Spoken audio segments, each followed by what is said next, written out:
Hello, I'm the DM, and you're listening to Campaign 2 of Fools and Flagons, The Tales of Archeron. We livestream on Twitch at twitch.tv/Fools&Flagons. That's Fools, the letter N, Flagons, every Friday at 7 p.m. Central for Tales of Archeron and 6 p.m. Central for Storm King's Chaos. If you'd like to join our community and talk not just about D&D, but other games as well, consider joining our Discord. The links can be found below in the description. Do you like us? Like, really, really like us? Consider donating to our coffee page at ko-fi.com/Fools&Flagons. The links can also be found in the description. Donations and memberships are never required and always appreciated. We have no gated content for members only, and all proceeds go straight back into making Fools and Flagons an even better experience, and it helps to keep the podcast alive and well. Are you ready for some D&D? All right then. Grab your drinks and raise your glasses. It's time for the Fools and Flagons podcast.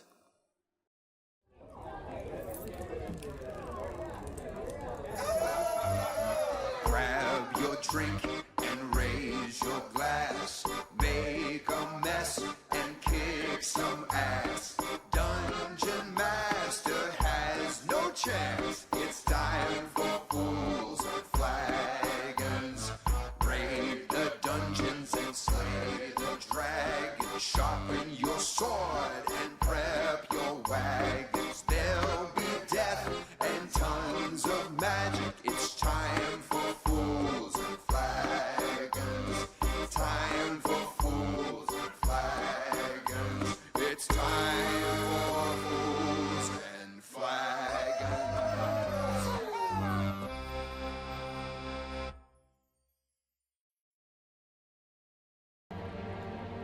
Well, hello everyone, and welcome to Fools and Flagons.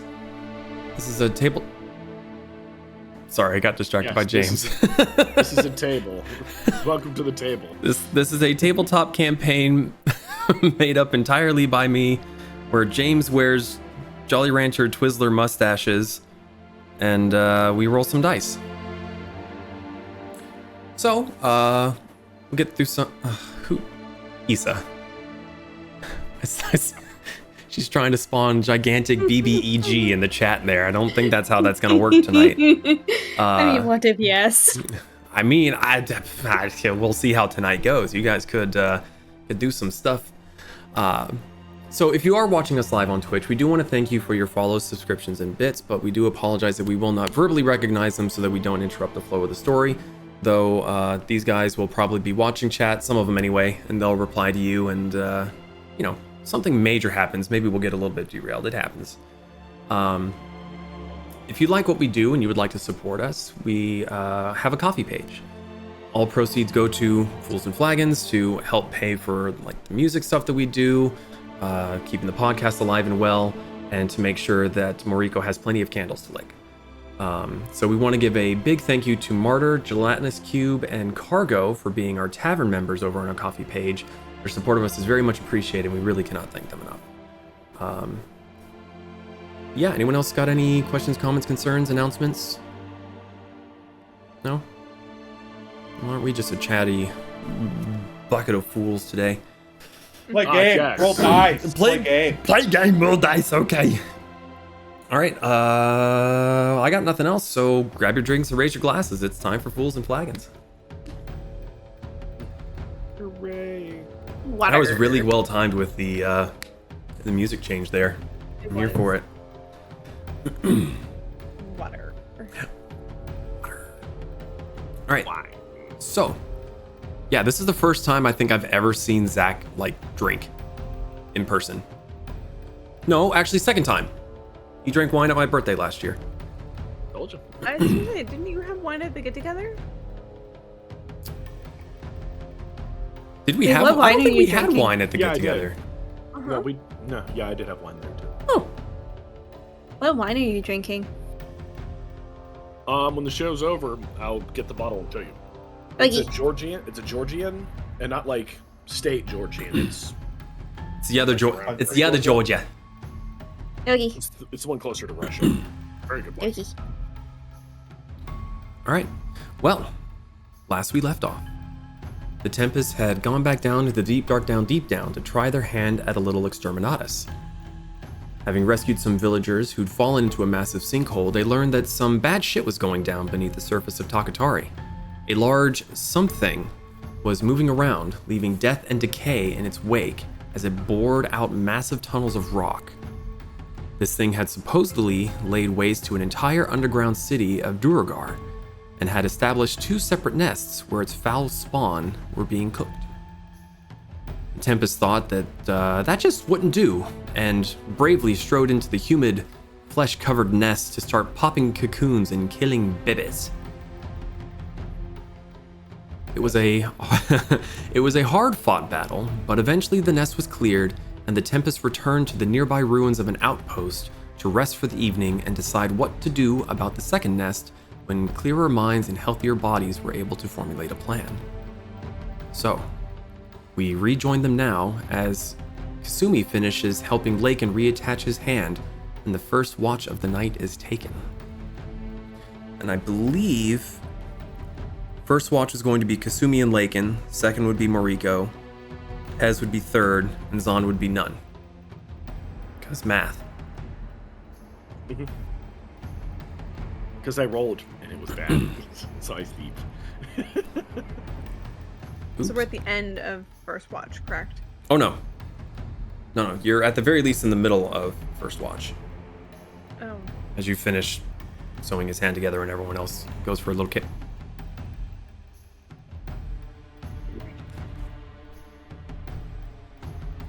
So, anything else you two would like to do during your watch? Very good job, Kasumi. You're welcome. Yes? Don't ask me to do it again. You have apprehension at assisting me. I did not enjoy that. At all. Well, if you did, I would be concerned. Good. Thank you. You're welcome. I think I'm gonna go sit over here now, and she's kind of scoots away and turns away because she doesn't want to look at whatever just happened. What, you don't want to look at your handiwork? No, I don't. Ha! Puns. I don't. Sitting on that one for a minute. You proud of yourself? A little bit. Okay. I need the two of you to make a perception check as you continue on with your watch. Perception. It's Grace. Someone had to do it. Ooh. Tiny penis. Okay. Do it. 18. 13. Sorry, I was waiting for D&D Beyond. Oh. D&D Beyond. Okay. The cavern is silent, eerie. You hear the occasional movement of small pebbles and stones, sometimes coming from outside of the outpost, sometimes coming from within. The tower behind you is in a relative state of disrepair. A large chunk had been knocked out of it, and the rubble sits in the interior, blocking off most of the hallways and stairways that were inside of it. Your watch goes with relatively little pomp and circumstance. It's quiet. You get towards the end of your watch, and assuming you start to feel your eyes droop a little bit, and I think it's probably about time that Mariko took her turn, give or take. Just gonna go gently nudge Mariko awake. Is she just laying there still and all of a sudden just the eyes just open? Morning, evening. It's your turn. Okay. I'm gonna go sleep and forget everything that happened in the last few hours. Do I want to know? No. Okay. She goes into fox form and like curls up and just like hides her face with one of her tails. Okay. So, Mariko, you get up and... question, actually. You guys, Hmm? are you... Where is everyone sleeping? Are you sleeping in the tower? Are you sleeping outside of it? Are you keeping watch right outside the tower? Are you being next to one of the walls? I was picturing that we would be inside, and whoever was having watch would be by the main entrance. Okay. Sounds good. Yes, Yeah. but I didn't specify, so sure. Okay. So, Mariko, Lakin, is there anything the two of you would like to do during your watch? Riku's just gonna sit and watch the area, make sure that nothing pops up. Okay. Yes. Let's do another round of perception checks from the two of you then. Perception. Disgrace. 3. Oh no. Yep. Natural 20 plus 10 equals 30. Oh. There you Get go. wrecked, Lakin. All right. You sit in the relative silence of the cavern. No real conversations between you. The fight from before maybe having weighed on your minds a little bit more than you had initially realized, or perhaps there's just not much in common between the two of you to talk about at the moment. A few hours go by, and then Lakin, you feel your connection to one of your bony boys disappear. Mariko, Hmm. Claudius is not responding. Which direction was he again? Dungeon Master, which direction was he again? DM? He was the one, the furthest north of the 3 barricades that you sent them to block. You went through the middle one. He's the one north of that. To the north of the middle barricade. Riku's gonna peek outside and look in that direction. Okay. I whisper to Barnabas, who's right next to Barnabas. Barnabas, very quietly. I want you to go check on your brother. All right? Which one are you sending him to? The one that blipped out or the other one? The one that blipped out. The one that blipped out. Okay. Yep. Barnabas is going to scoot. I'm not even going to attempt to have stealth. Which was the one that just got snuffed? What you called him? Claudius. Claudius. Okay. So, Mariko, you lean out and you watch Lakin's skeletal companion stomping along. He goes far enough away that he leaves both of your lines of sight. You sit and you wait, and you watch. Then Barnabas flips out. Problem. They killed Barnabas. The bastards. We will avenge Barnabas eventually, but at least now we have a general direction that we know we need to go to next. Well, I figure that is coming over here. Well, I've had my rest for the evening, so I'll keep watching that direction, make sure it doesn't come this way. Should we wake the others? Let Son have his rest. He needs it. For now. If it comes closer, we'll wake him. Moriko, Eh? You finish that thought, and out of the corner of your eye, you swear you saw movement coming from the tunnel that Barnabas went towards.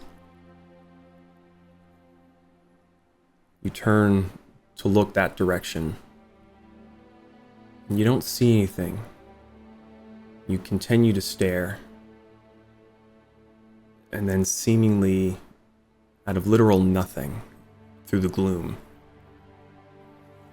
you see something that is roughly humanoid shaped. Mm-mm. Its skin is dark,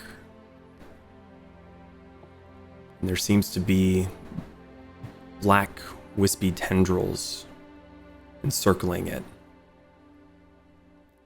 It moves closer, but there's no sound. And as it gets closer still, it looks almost like it's hooded. There's no face. It's just a large mouth full of long, sharp, pointed teeth. Long, muscled, sinewed limbs that end in hands tipped with claws. And it is standing there and seems to be looking towards you, though it has no eyes. Do I sense any ill intent off of it? Make an insight check. I'm good at that.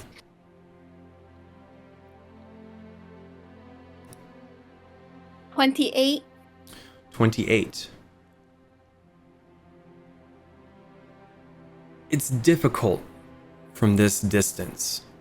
Your 30 is what has made you see this thing as well as you have. Even with your dark vision, this creature seems to be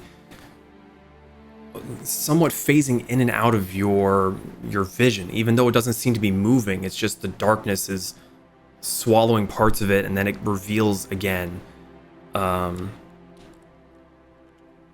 It looks somewhat similar to one of the creatures that you helped exterminate in the nest, but it's bigger and more I don't like that. fully grown. I don't like that. What are the two of you doing? Like, and I think we have friends. Or a friend. Can I see it? Mariko has not looked away from this thing. She is keeping direct eye contact. I'm tempted to say no because of the 3, but with Mariko pointing it out, even with your supervision, this thing is difficult for you to keep your eyes on. It seems to just sort of swim in and out of your focus, your vision, like the shadows and the darkness of the cavern itself is just sort of swallowing it, and then it's coming back again. But it seems to just be standing still. And how far away is it from? From where you are, it's reaching to the edge of the cavern where the cavern kind of comes back into a tunnel. It's right in the mouth of that. It's maybe 150, 200 feet-ish away. More to go. Wake the others. I don't want to get my eye. I want to keep my eyes on this thing. Can you wake them? Don't blink. Oh, she's got the wide owl stare going. I haven't blinked for days. Like, to use wild child animal terminology, she has the predator stare. Yeah. Okay. Using Sorcerer's Burst, I cast a thunder beam into the tower. Okay. The 3 of you are very well aware of this thunderous boom. Zahn, you'd be sitting bolt upright as this thunderous crack hits both of your ears. Kasumi, you barely had a few hours of rest before you're woken up by this explosion. There's a fox yelp that just echoes in the cavern now. So I'm guessing I have not finished a full long rest. No. Except for Mariko. Lakin, how long do you need again? You just need like an hour-ish. Yeah. So Mariko and But- Lakin are the only ones that have really finished off a rest. Would it at least qualify for a short rest for Zach? Yeah. Take a short rest. I mean, because you were asleep during at least the first entire watch, so that's why I'm Yeah, asking. yeah. If it'll help you. If you want to get some of your hit points back or get anything that recharges on a short rest, I'll allow it. See, I don't have anything other than health, I guess. I Health mean, would still health be is helpful. health. What is the rules on that again? Hits whatever your hit die is. DM, do Yes. I know what this thing is? You don't know specifically, but the same with Mariko. It looks very similar to one of the creatures that you fought in the nest, but it seems bigger and less fresh. How many hit die can I roll up to? You can roll your whole kit and caboodle. Yeah, because you. Just you only get half back after a long rest. Wait, what? Be very careful. You have like a How many- certain amount of dice that you can roll. You have as many hit die as you have levels in your class. Uh-huh. And now, however many you use, once you use them, you only That's get the half of Rothahab. those back. So You I don't have- understand the- you have d8s for hit dice, and you are level 12. You can roll 12 d8s to try to get your health back if you wanted to. So how many do you want to roll to try to get your health back? I'm gonna roll 7, I guess. Okay.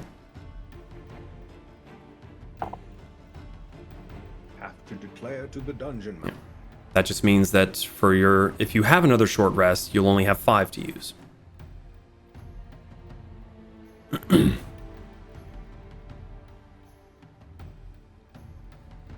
I'm guessing it's a short rest for me too. Yes. Fair enough, I guess. Rest is rest.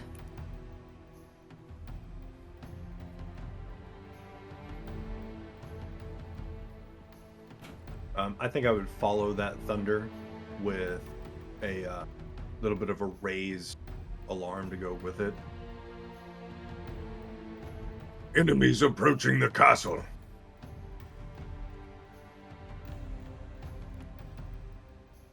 Kasumi is going to try to find. Does this tower have like multiple levels with like how dilapidated is it? So the tower is just a cylindrical tower that goes up. It seems to be maybe 4, 5, 6 stories. Okay. Dwarf stories, I should say. Right. And a chunk has been taken out of one of the sides of it. So Okay. The stairway on the interior has been completely blocked by rubble. But with your athleticism as a rogue, you would theoretically be able to jump up the crumbled outside wall to get to a higher vantage point if you would like. Okay, that's what she's gonna try to do, and Okay. try to get at least one story up. Make an acrobatics check for me, please. Hey. Okay. DM Rico has moved outside of the tower and is just keeping eye Okay. lock with the thing. Got it. I do not leave her side. That's a 25 for Akron. 25. You get up there with zero, very, very minimal effort. You are very vividly aware that a misstep could cause you to fall and could potentially cause more of the structure to fall if you were to land badly enough. But you make it up there, no trouble. You can get up a floor or two if you want, especially with that roll. Yep. All right. I'm gonna post up as like a clearing where I can see down where they are, but where I can try to be primarily hidden, Okay. even if I have to go prone. Pez, Zahn. Son's groggy and has no clue what's going on, other than the fact he's been awoken. So, Trying to gain his bearings. Is anyone is anyone gonna tell him what's going on? I did shout. Yeah. Enemies approaching the castle. Yeah. Zon was deep in sleep. You We have have battle radar map? on your. Not currently, but we will. Depending on how things go here.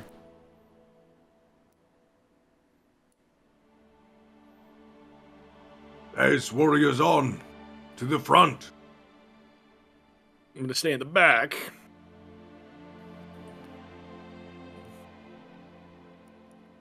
Paz, are you staying inside the tower, or I mount up.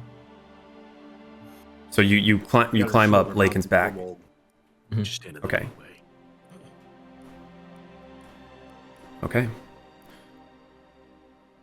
So, you're all standing outside. Well, some of you are standing outside. Zon is right inside the rubble. All of you except for Zon would be able to see this creature to some extent, if not just a brief glimpse of it. What are you all doing? It seems to just be standing there, staring in your direction. I didn't hear any of the shouting or the thunder or anything like that. Oh, you absolutely heard it. No. Me. I know. Oh, It. hasn't seemed to respond to it. Anyone against me approaching this creature? I'm gonna get off if you do. Moriko, If it attacks, do you think you can handle it? I'm confident. My power has returned.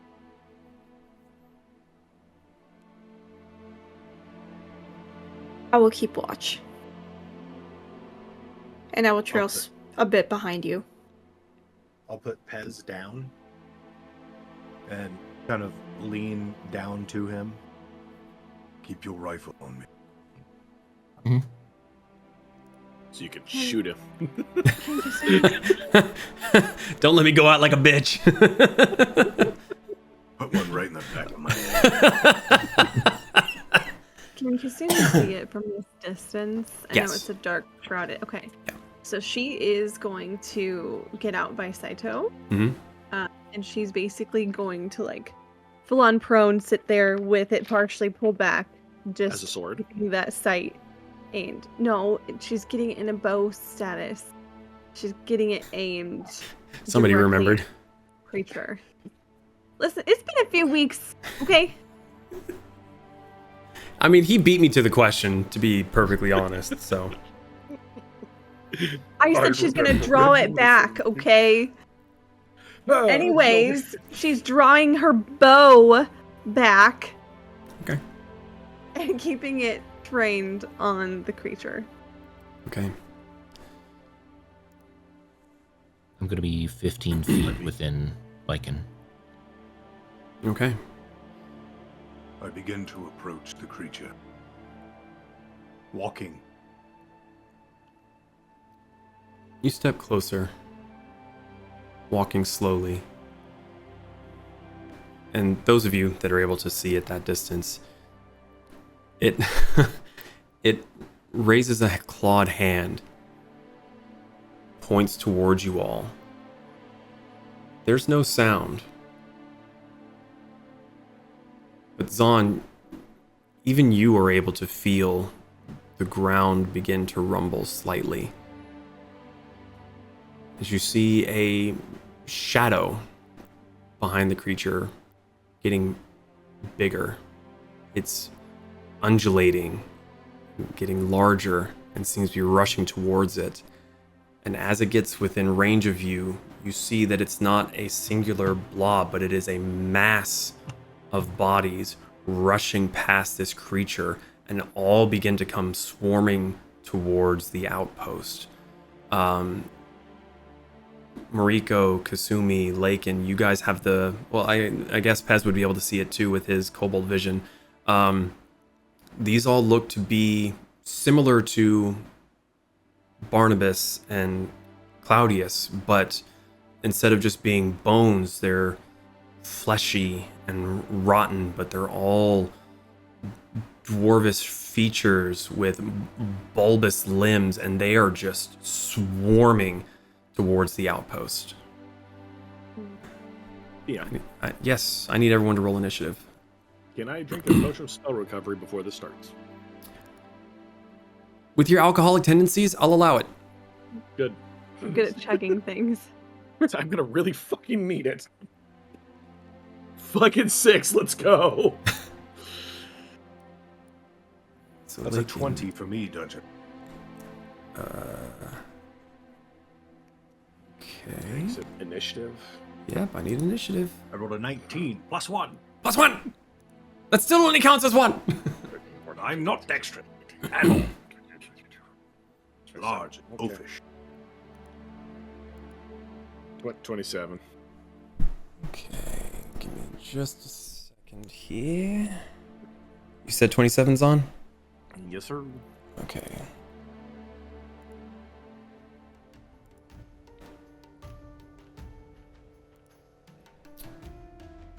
Alright. Alright, well, since people are just shouting out their numbers, let's go with the rest of yous. Mariko, Kasumi, Pez, what you got? 21. 18. 18. 14. 14. Alrighty. Now I have to roll.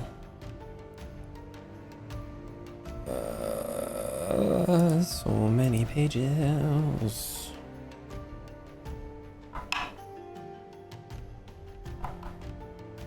Ooh. Alright.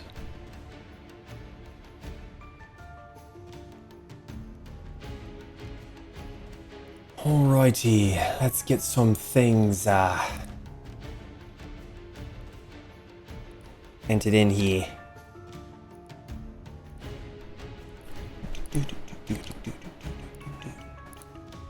Ah, shit, these things be huge.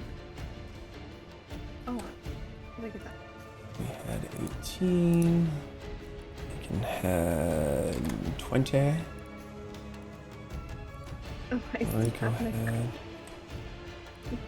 Still have your what?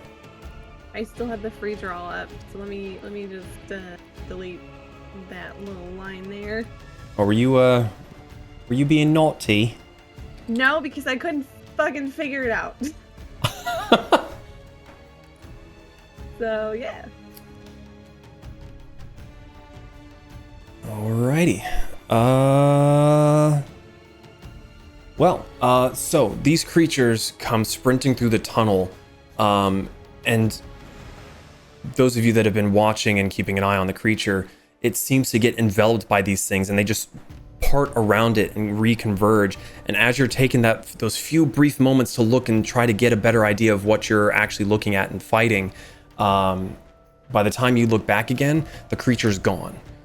And as this mob of undead Duergar come rushing towards you, they seem to split off into two separate groups, and they are just a mass of bodies. So, But how many, are we talking about per mass? Would you guesstimate? Let's see.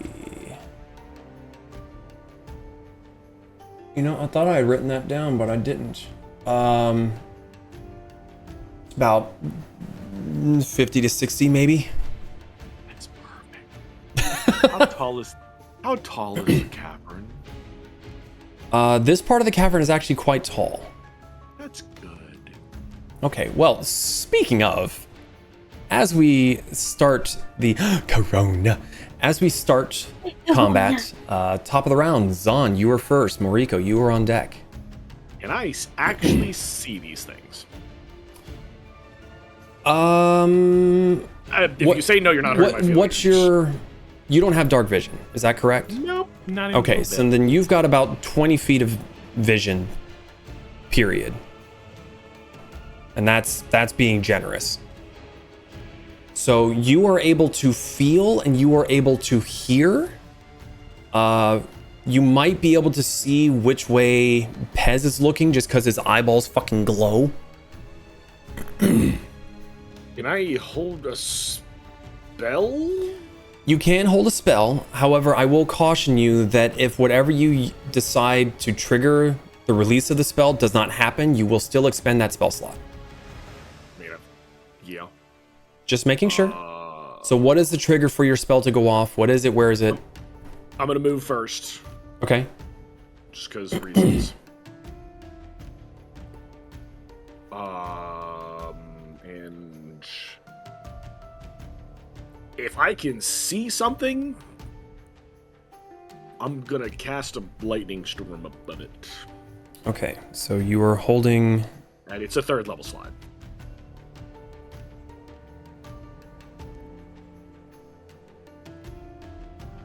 All right, so you were holding until you were able to see an enemy to unleash. And what's the range on that again? 120 feet. Okay, so if anything comes into view, it's gonna die. Got it. Alrighty, is that it for you? Yep. Okay, that brings us to Moriko. Lakin, you are on deck. Oh, I don't like the fact that you're doing that face thingy with the mouth and all. What are you gonna do to me? I was thinking. Oh, that looked like, oh no, this is gonna hurt him bad. Well, it might. It's only be a 3rd level spell, but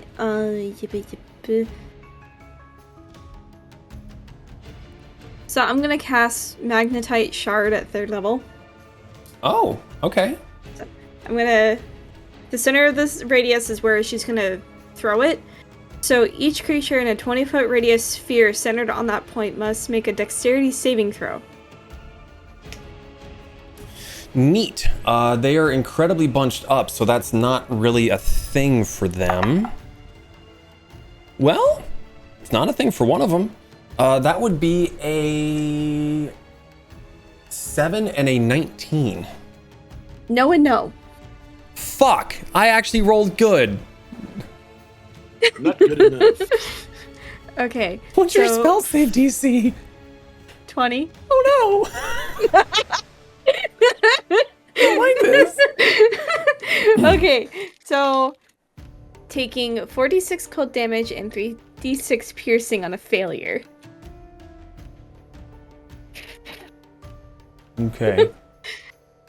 Okay, for cold damage, it's 4, 10, 16 points cold, and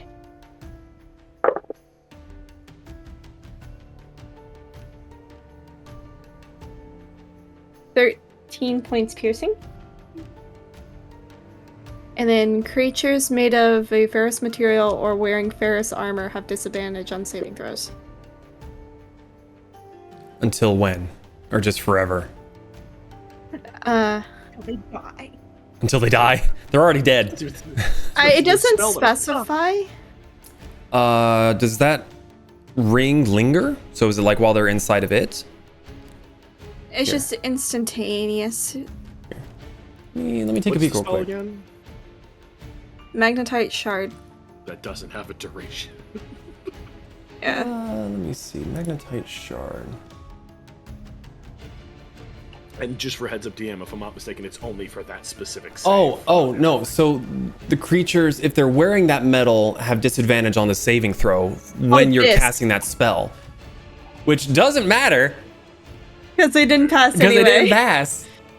But still, I did. Well, you know what? Damage. No. To be fair, because there's my luck. Okay, no. Oh, thank God. Okay. Okay. So. I did not read far enough. I apologize. No, that's fine. It's a chunky spell. So.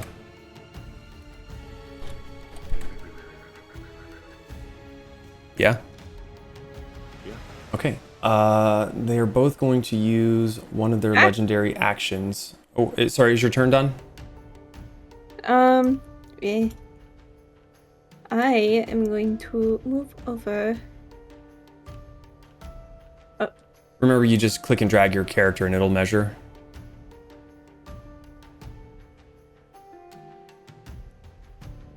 Still learning. No, it's fine. This is a And- recent update. That is the end of my turn. Okay. Let's clear that out real quick. They are going to use one of their legendary actions each to move half their speed. So, oops. Come on now.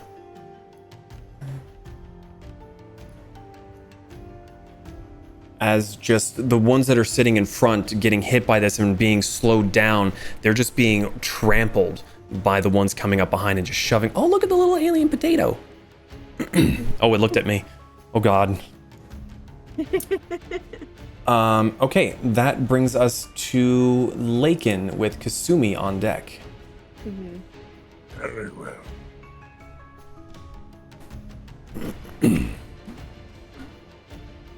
I also like the little token indicator to know whose turn it is. That is really helpful.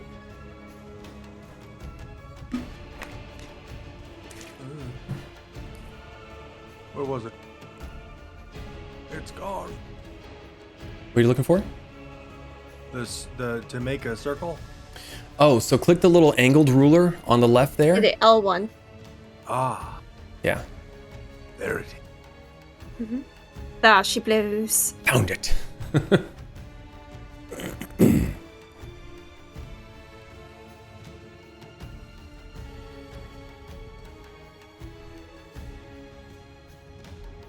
This one is getting a mote of hell. Okay. I need you to make a charisma saving throw. Hold on. I lied. It's a wisdom. Believe it or not, that's better. 10. Proud of you, buddy. Shut up, Moriko. No. I will bonk you with this empty Mountain Dew bottle.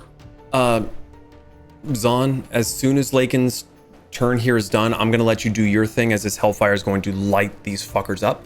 But let's let him get through his stuff here real quick, okay? You got it. That's 15 points of hellfire damage. And their movement speed is halved.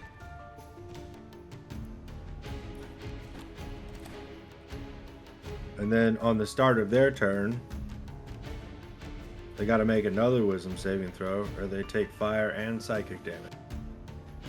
Neat.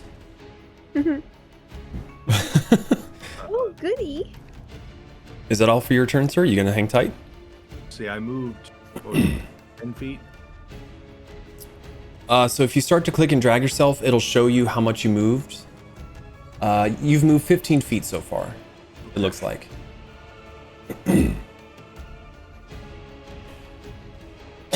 Let me Sorry. move. You got to do a quick like click and drag. If you click and hold for too long, it'll start to ping. It won't let me move him. Where are you trying to move Are to? you clicking on the right thing? Right here. You want to go right there? Yeah. Okay. Yeah. I clicked on the token control. Oh, no, you were, I think you were drawing another circle, Oh, fun. maybe. Yeah, because you have that same. Looks more than likely. We're so good with technology, you guys. Well, So good. again, it's been Liar! updated. It's been updated. It's a little weird. Okay, so Zahn, with his turn being done, your spell goes off. With the Hellfire that just went off, I will say that you are able to see both groups well enough that you could target either one that you wanted to. I will hit the ones that are hellfired because they'll probably be seen first, and just to make things easier, I will channel divinity and it will just do max damage. Okay. It's just 30 lightning damage. Is there no save or anything? Oh, sorry, dexterity saving throw. My apologies. Okay. I got ahead of myself there. No, but I mean, let's be fair here. It's probably going to happen anyway. DM, Hi. there's no light in there. Oh, the Hellfire? No light, even magical light, can illuminate the cloud. Never mind then. I'll go ahead and give me my spells. My Yeah, hang on to that. back. There's still time. Give it a second. Sorry, I heard fire and kind of forgot about the darkness part of it. Yeah, it's dark fire. Get it? Like black LEDs. Yeah. It's Vanta Black. All right. Well, speaking of, it is that group of Duergars in there. So I needed to make another wisdom saving throw. Yes, sir. How smart are they? It's still a 10, so not that smart. It's what we call mob mentality. Mm-hmm. All right, sir. Well, Are they sheepled? you take 10 points of fire damage, then you take 12 points of psychic damage. And your movement speed is halved. And they're undead, so they don't really care about the instant whispers of damn soul. You watching the spell take effect, pet. See you playing with the doors. They don't seem to be taking quite as much damage as you would expect them to from the Psychic. from the spell as a whole. They do seem to be burning and having some of their undead flesh flaking off. Let's see. I figured the 5, psychic 10, wouldn't be very. 15. So half their movement speed, they get to be about meh. Should have used another one of the legendary actions, but that's fine. Boo.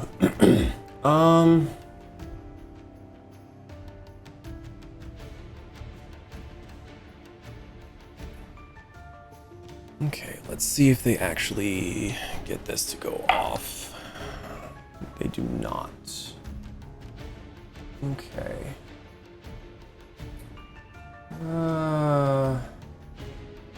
Yep, okay, so that's all that they're able to do. Unfortunately, as they are just stumbling forward in their blind charge ahead. So that will bring us to Kasumi with Pez. You are on deck. Okay, I am going to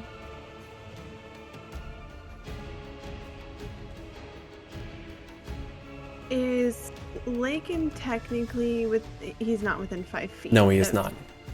Okay. I would So, argue that you I'm- wouldn't be able to see very many of them with his spell being in that spot anyway. Okay. I'm gonna bonus action hide, Mhm. and then I'm gonna attack this goober, this cluster over Okay. here. Yep. Take a shot with my Saito. Make your stealth check for me, Okay. please. Attack from the rear.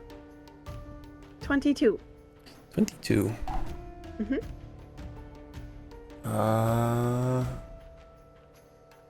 Okay, yeah, you were hidden from them. Sweet. I'm going to take a shot. Okay. And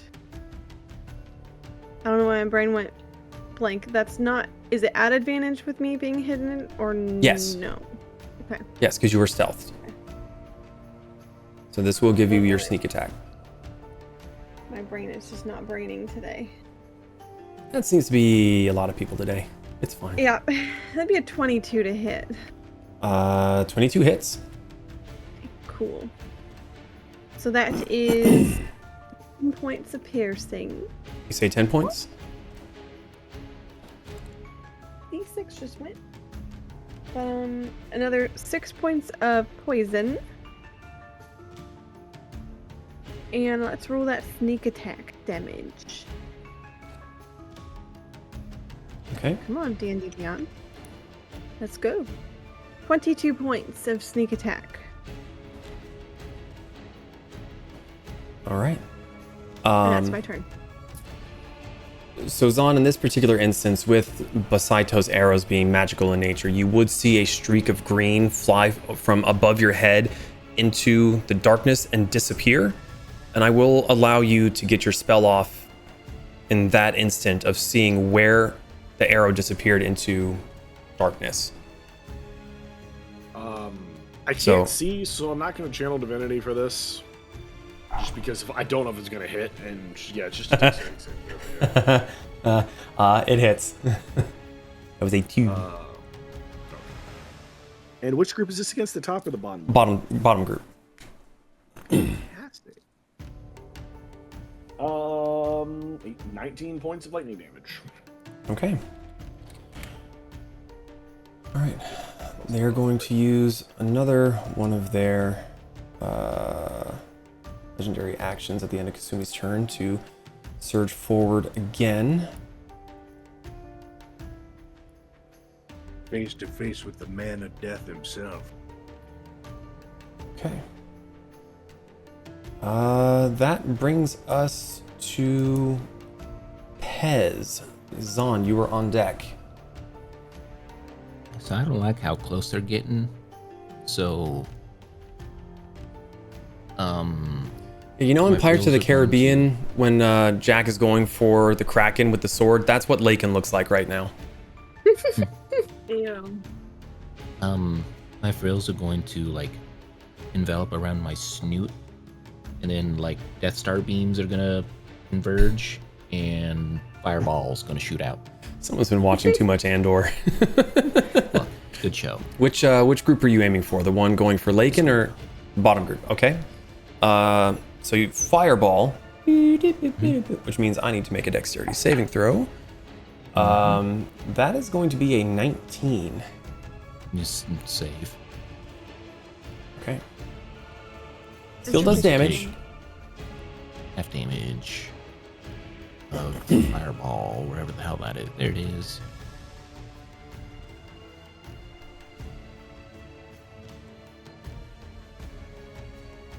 Half of 26. 13. 13 fireball damage. Okay. You gonna stay put?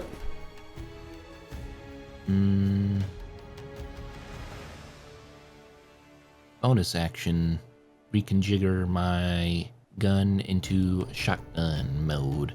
Shotgun. Okay. Then I'm going to... How far?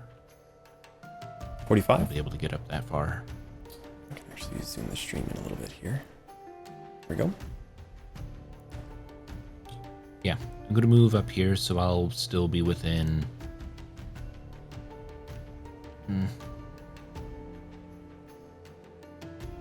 Would you call that 15 feet?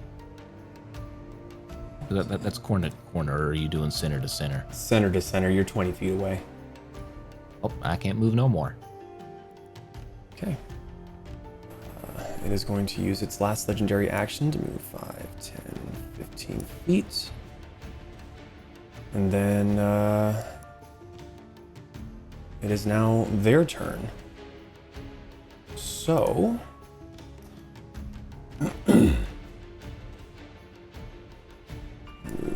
5, 10, 15, 20. The whole mass of this group is going to move towards 2 of you, and it is going to make 3 attacks here.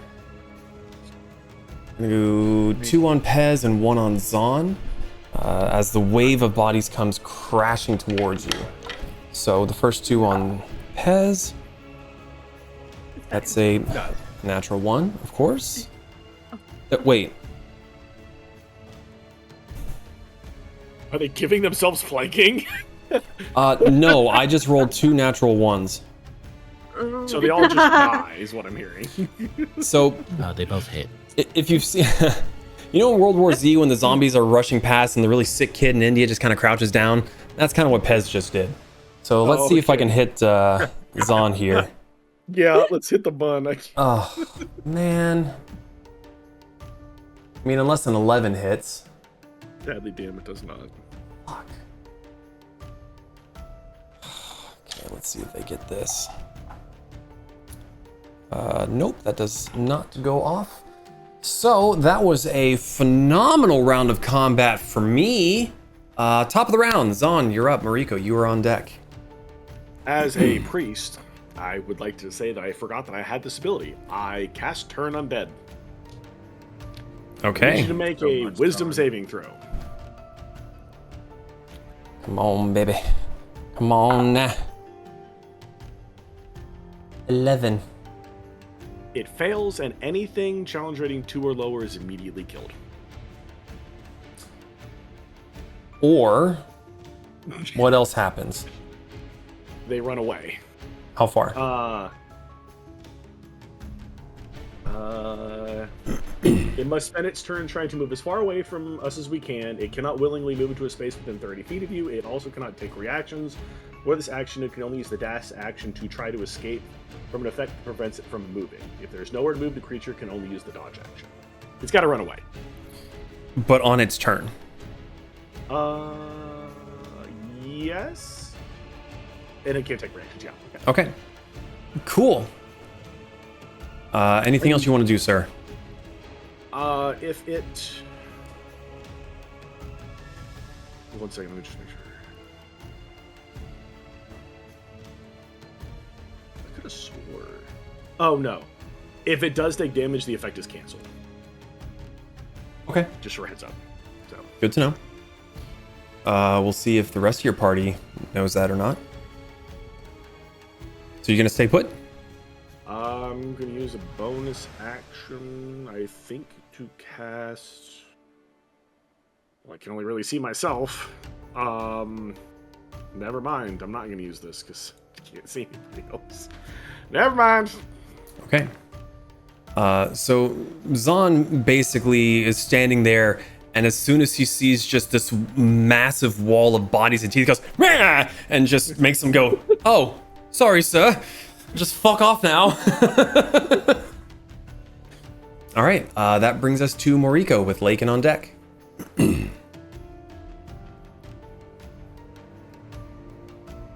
Just gonna move myself over here, and I'm going to frostbite the scuba. Okay. Constitution saving throw, please. Ooh, so you're saying there's a chance. What are you? 22. That passes. Yay.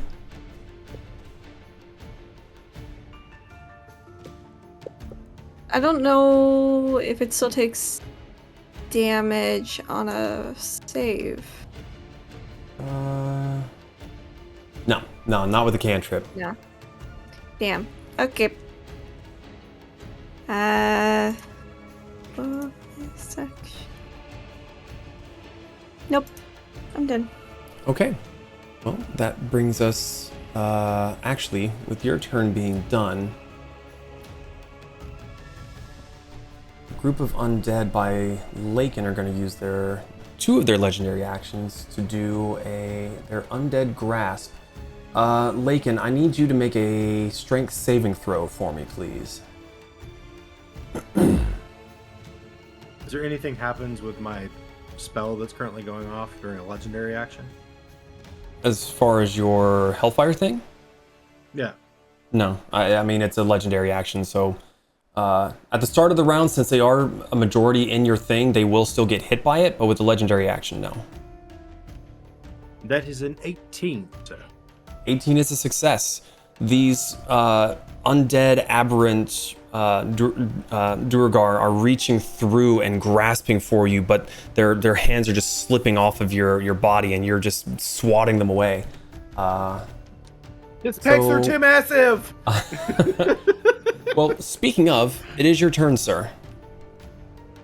Well, Kasumi, you're on deck. in my mind, I'm hoping Kasumi won't shoot me as I take my form of dread. Okay. My bones start cracking and popping, Ew. and I grow about another foot as the cloak kind of drapes, falls off of me as spiky bones start to poke out of my forearm, shoulders. That's pretty dope, actually.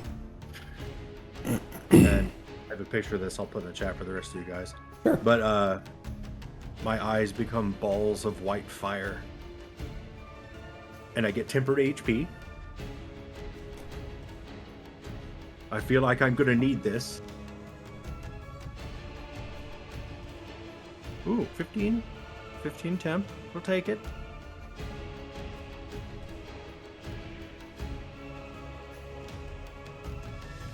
And then... And this is a bonus action for me. Mm-hmm. And then as my action, I'm going to slash out with a chill touch.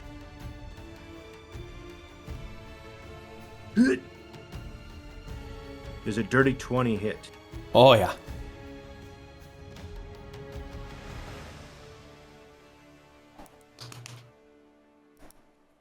These bad boys keep the good times going.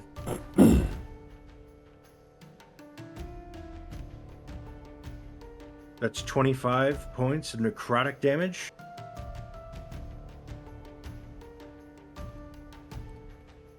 Okay. And they have to make a wisdom saving throw. Or are they immune to the frightened effect? yeah, your visage doesn't seem to be affecting them whatsoever. Well, it's the attack. The attack still lands, but they don't seem to be afraid of you. Okay. Well, good. We got that out of the way. And then if they have any resistance to necrotic damage, I bypass it completely. Oh, good to know. So then that's going to be another... Got it. Thank you for the reminder. Okay. Oh, that's my action, my bonus action, and I'm going to stay here and be a bulwark for Moriko. Up ya boy, up the dubs. Well, it is their turn. They are still a majority inside of the spell, so they need another wisdom saving throw. Yes. Yes. My name's Jade. That's going to be a 12. That still fails. Yeah, cool. That's 9 points of fire. And 7 points of psychic. Okay. Alrighty. Hit me. I dare you.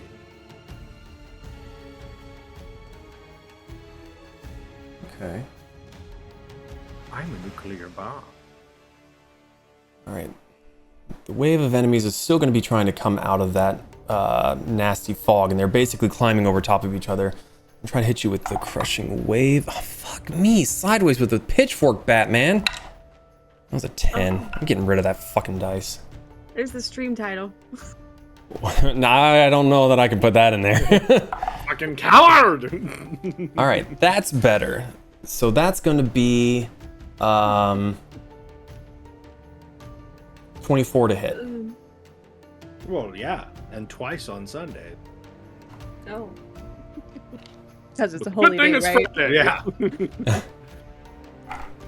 It's a delayed damage. All right, so If any of it is necrotic damage, I am immune to it. I have a feeling it's just out damage. Hurty. It's hurt. Owie.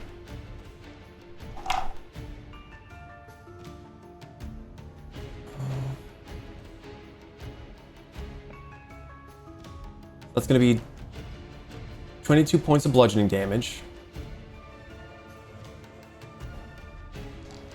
Sweet. And it's going to try to... Freaking sweet, man. Tubular, dude. Nah, that's going to be a 14 to hit. So just that for now. However, will it get its bonus action? It does not. I have a Alrighty. reaction, sir. I do also need you to make a strength saving throw. Natural 20. Okay. As the bodies are basically slamming into you, you're getting hit by them and it's hurting, but you're kind of holding off the wave. You're literally keeping them from bowling you over. Your feet are dug into the dirt and you're just sliding like an inch, keeping this mass at bay. But you do have a reaction, you said? Yes. Okay. Make a dexterity saving throw, please, for a hellish rebuke. That's a 10. That does not meet it, I am sad to say. No, you're not. I know your pain. You take 26 points of fire damage. Fire! We're making some good work on these guys here, meow. Okay. Good, because Zahn has a plan. I do too. Uh-oh. This plan may not kill things, but it's gonna be impressive nonetheless. Well, it is Kasumi's turn with Pez on deck.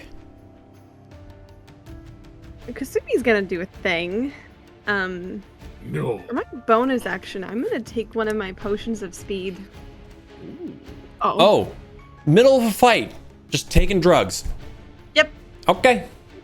Yep. I respect it. That means I have 2 actions now, correct? Yes, I will say that the drinking of the potion to yourself is a bonus action. Right. Yep. Carry that on. was my bonus action. Yes. Okay. So I'm going to take my first action attack against this little bugger here. Between Zahn and Pez. Because they are fleeing, I will give you advantage on this. You shouldn't have. Yeah, well. Okay, well. I'm a glutton for punishment. Well, it's a 26. That hits. Cool. So, I like my guys I'm feeling gonna go ahead- powerful. I like you guys just killing shit. Good time. I'm gonna go ahead and I'm gonna use my sneak attack damage on this one because I can only do it once per turn. Correct? That doesn't get affected by haste. Correct. Okay. Okay. Oh, fuck. Sounded like a bunch of That's ones. fine. It's not. 8 points of piercing plus 1 point of poison. I rolled a 1 for the poison roll. Well, let's roll for sneak attack. 27. You're definitely thinning out the herd. Your one shot just is like blasting through 2 of their skulls and dropping them underneath, and they're getting turned into powder as the rest of the horde is continuing to run away. So you're doing some work. Then I'll use my second attack action to this guy over here. Sorry, go ahead and roll that, Zahn. So is it a save, or as soon as they take damage, done? They're not running anymore. Okay. Sweet. Oh, that was cocked, and that was almost a nat 20, but that was Thanks, Kasumi. that was cocked. You didn't fucking tell me. Listen. Oh, that is horrifying. 28. 28 hits. Can I just not roll a 1 on my damage? 7 points of piercing. Damage is damage. Like roll 7 points of piercing and 1 point of poison. And that's my turn. I'm gonna stay right there. Okay. That brings us to Pez with Zahn on deck. All right. How many bodies are in here? The number of bodies have dwindled quite a bit. You see that there's like a few that have been like left behind. You can see the dust coming up from underneath as they're stamping down and crushing whatever was slain by Kasumi's arrows and whatever else has been fired at them. I'm going to open my mouth like Godzilla and charge up and excrete some thunder wave. Okay. That's a Constitution saving throw. Yep. All right. Hey, that's a 10. Why did I roll you? Get out of here. It's a fail. Cool. So each critter in a 15 cube foot in front needs to make a con save on failed. Creature takes 2d8 thunder and is pushed back 10 feet away from me. I like this. All right. So Roll your damage.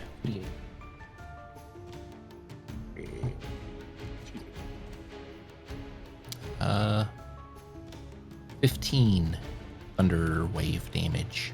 Ooh. Okay. Okay. Give me just a second here.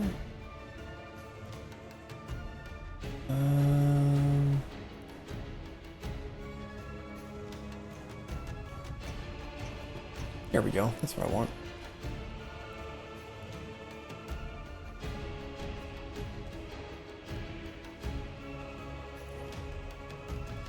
All right. So, Pez holds his ground and Godzilla screams, knocking it back 10 feet. The cascade of bodies, as he does this, goes flying and scattering everywhere. And you see a fair number of them just splinter and fall and crumble on the ground, and they don't get back up. The horde itself seems to have shrunk quite a bit. I'm gonna move. No. Wait. There. I'm Okay. at Baby, I 15 love feet. you. What? Anything else you'd like to do? Nope. Okay. It's going to bring us back to them. They're going to close the distance towards the nearest thing, which just so happens to be Zahn. They're going for the bun. Going for the bun. All right. However, it no longer has 3 attacks. 22 to hit? Yes, sir. Cool.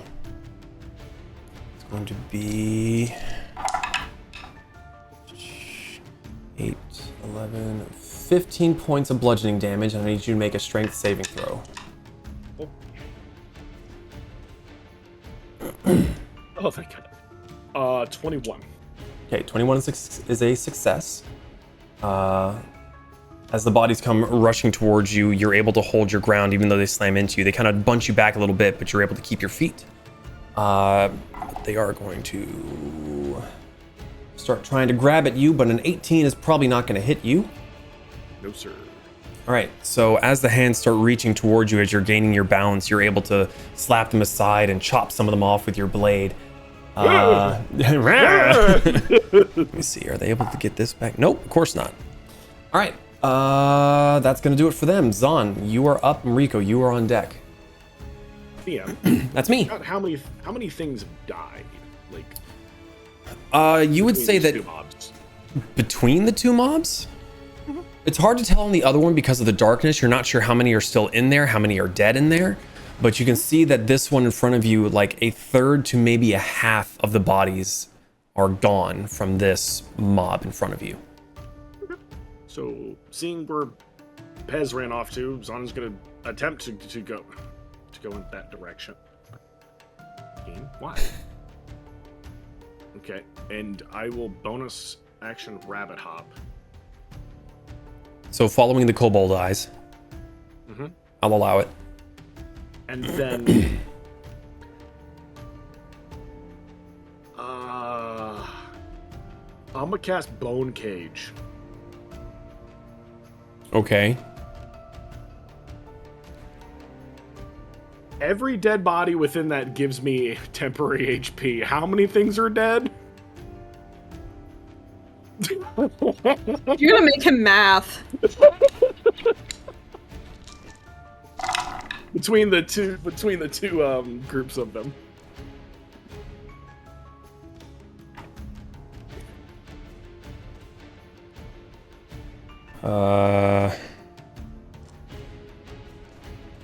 Let's see. I'm gonna need more D8s.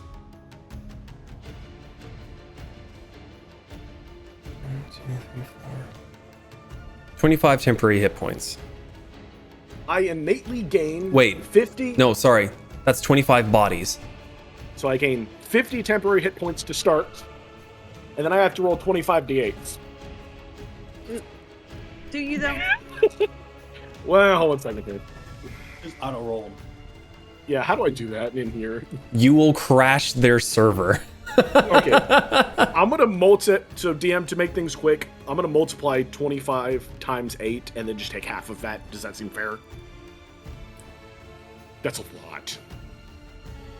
I'm gonna gain 150. So here's what I have in my brain right now. Zahn backs up and he casts a spell, and then it's like when Aang puts on that massive golden armor, it's like "Hurrah!" It just falls over. It's so heavy. So yeah. Well, okay. Pez just rolled it in there and got 117. So if you want to do that in the 50, so 167 temporary hit points. Yay! How do I put that on here? There's a temporary hit point bar. You said it was 167. Yeah. If you're happy with his roll. Yay! Yes, I'm very happy with this roll. Let's go. So, Pez, you see Zahn back up towards you, and this weird spell is cast, and all the bodies that were laying on the ground just come like slurping towards him, and just start attaching to him, and he's just a ball of meat and bones, like the kid from Christmas Carol. He's just. Alrighty, my turn's over. Oh.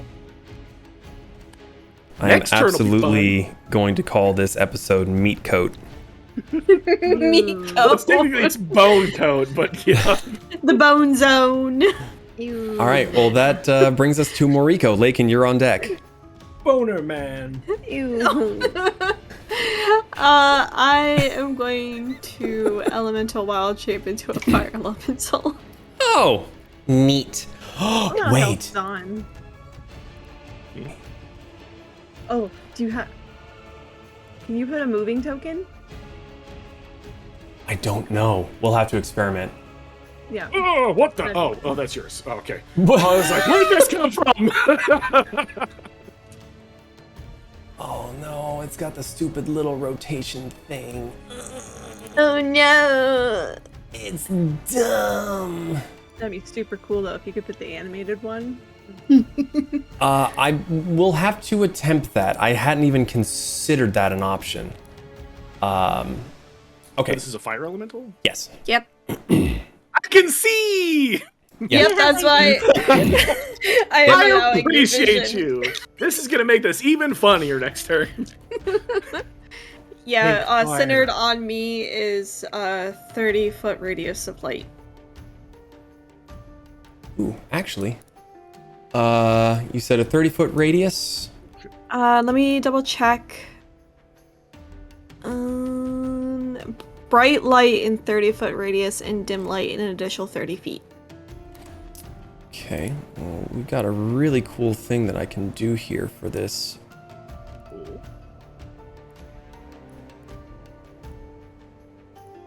A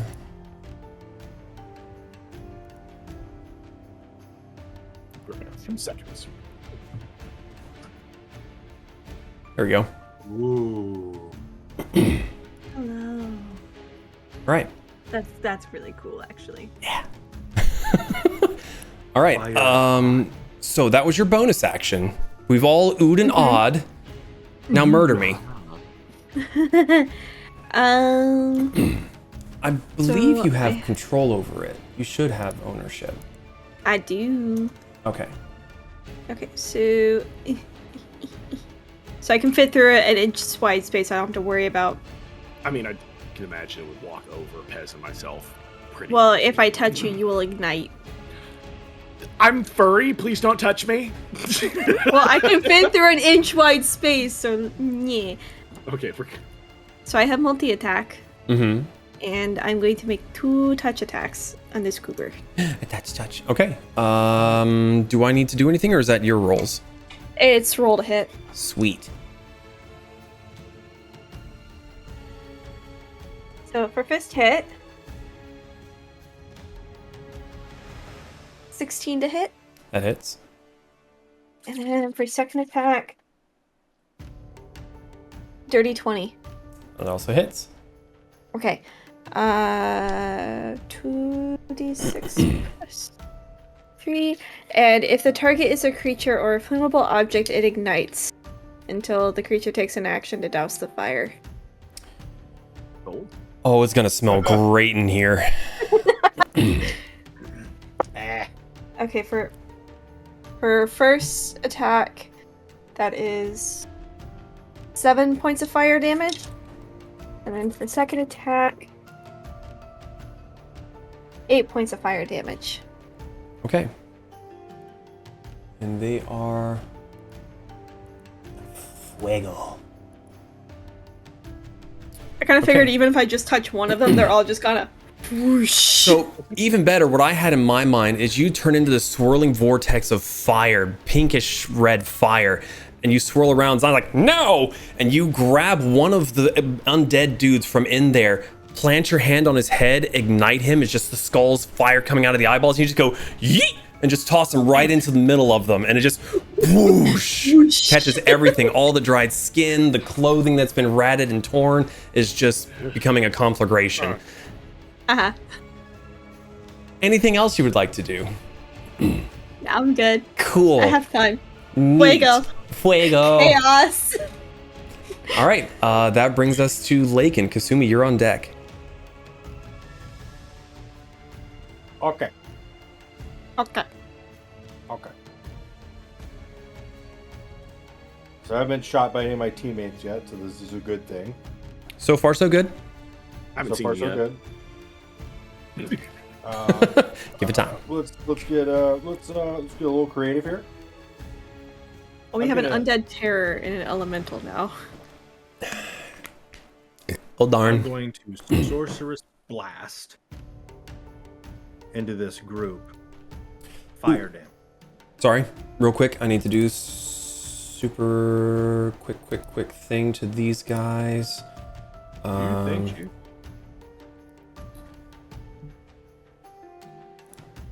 Give me Weep. time to get my die. Yep. Okay. Sorry. With the explosion of corpses and the body yeetage of Mariko, their numbers have dwindled significantly. So please carry on. Does a 25 hit? Weirdly, yes. The giggle.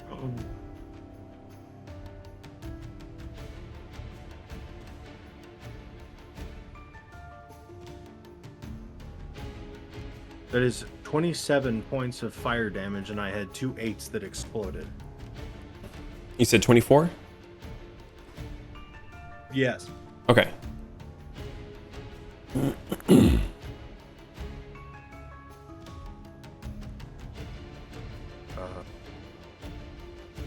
Fire seems to be the way to go. Fuego. I have that Weird. circled. That's probably going to be the title there. Fire's the way to go. Oh, Yeah. And that's it. That's all I'm gonna do. Oh, okay. Well, that does bring us to Ooh. there. Do I need to add my 3d6 to that?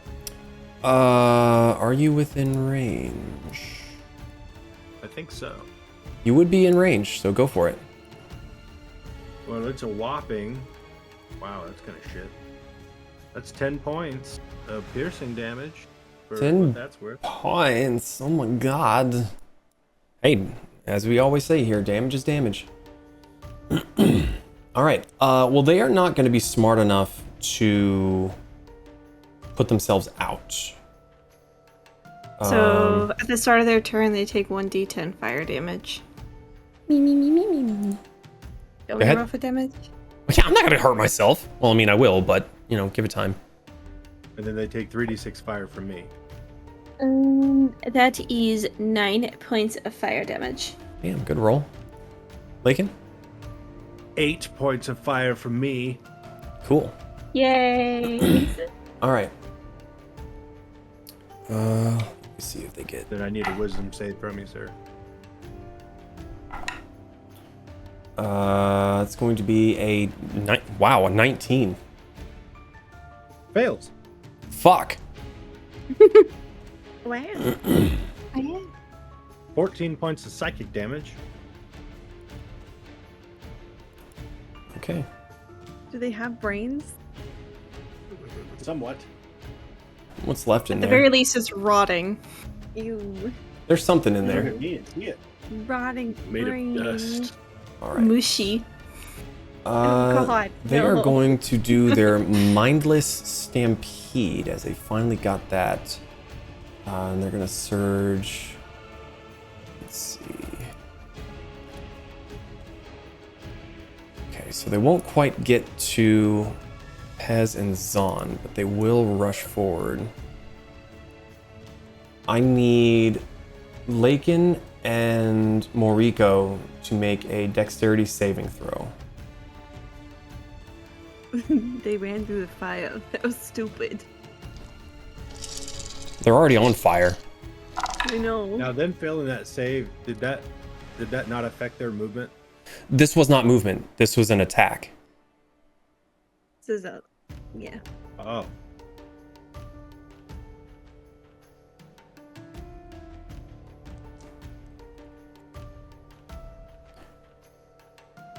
All right, dexterity saves. 17. Success. 12. Ooh. Failure. Right. All right. I got a So, lot of hit points. Hit me. Mariko, you take 13 points of bludgeoning damage as these creatures just rush through you and bowl you over. Their sharp, splintered bones are piercing into your etherealness and just kind of stripping some parts of you away. Lakin, you take 26 points of bludgeoning damage and you are knocked prone. Cool. And as their bonus action, they are going to use their... wait, how big are these guys? Okay. The whole horde of them lets out a guttural, mindless wail, whether it be from the fire or just the horde of them are getting their first taste of blood. You hear a response coming from the other group, a little bit behind Pez and Zon as they return the call.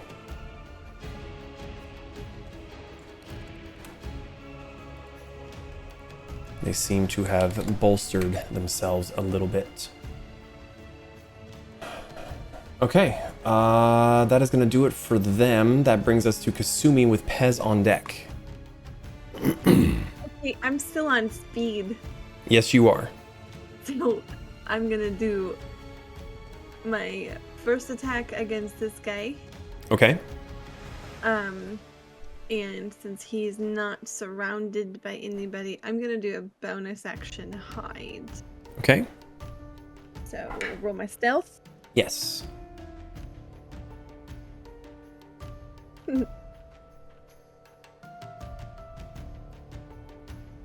That's 29. Okay. That is a success. You are stealthed. And I'm going to shoot. Okay. Do it. Alright, so that is a 25 to hit. That does hit. And I'm going to use my sneak attack Okay. for this attack. What? Keep it in the tray. Figure it out. Perfect. Can't take you anywhere. They're fucking what? Stop using the tower. It's cursed today. Well, it's not cursed with like my attack rolls, but my damage die. It just loves those ones. It's Can't fine. have both. It's fine. Balance. 8 points of piercing, 1 point of poison,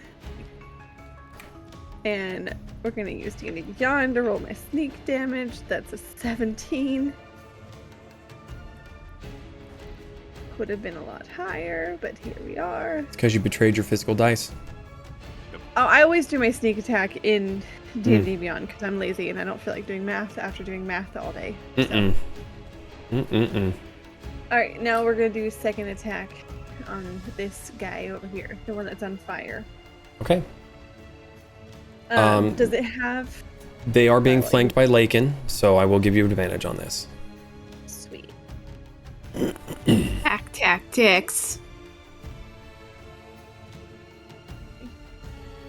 is only an 18 to hit. 18 hits. Oh, okay, cool. These don't seem to be very difficult to hit as it's a massive blob of them. There's just a lot of them. All right. So that is 10 points of piercing and 4 points of poison. Okay. And that is my turn. Alrighty. That brings us to Pez. Zahn, you are on deck. All right.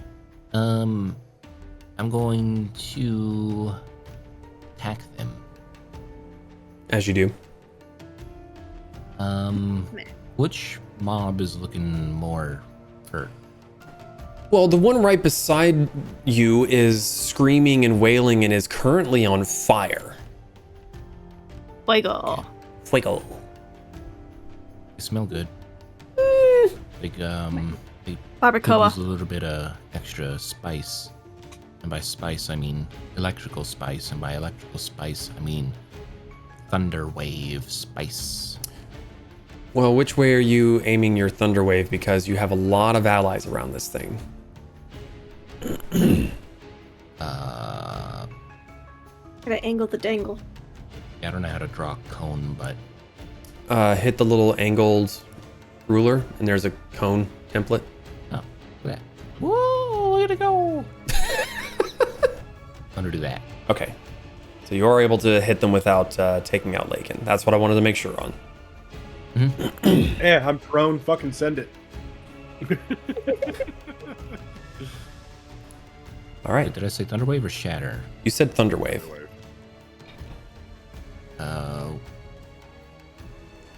Yeah, thunder wave is a 15-foot rectangle, isn't it? Yes. Okay, yeah. Con save, please. Con save. I have a chance here. Ooh. 25. And then pass. Flying colors. With the cats, though, right? Mm-hmm. On a failed save, creature takes 2d8 thunder and is pushed 10 feet away from you. On a success, the creature takes half and isn't pushed. Let's roll 2d8 and do some math. Give me that math face. Math. That's simple math. 2. Oh no. Oh, honey. Yeah. You You just lost his blew leg. one How guy. I was dare gonna you. say you blew one guy's arm off. Just whoo.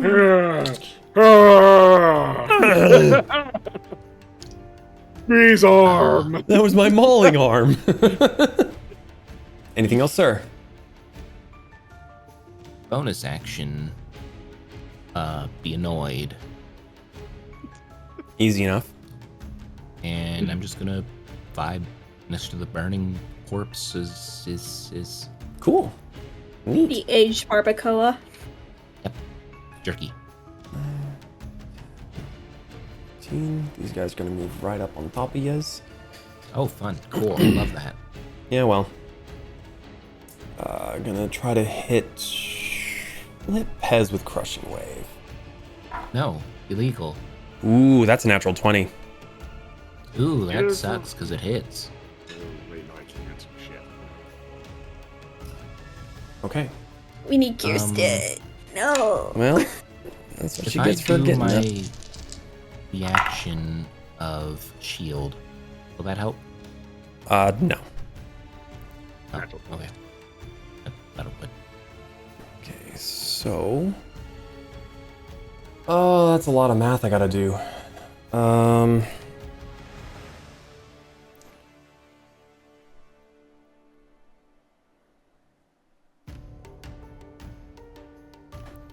gonna be.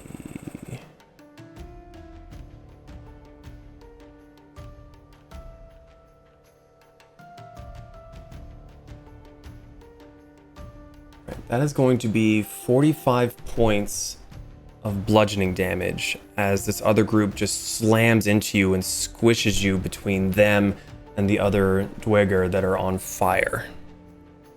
Ow. And you are knocked prone. Just getting trampled underneath their feet. Cones everywhere. You know what? We're gonna do the same to Zahn. Maybe not quite as successfully. 21 to hit. Does not hit. Okay. So you are able to withstand the force of them trying to sandwich you between them, but you see Pez just disappears underneath the mindless horde.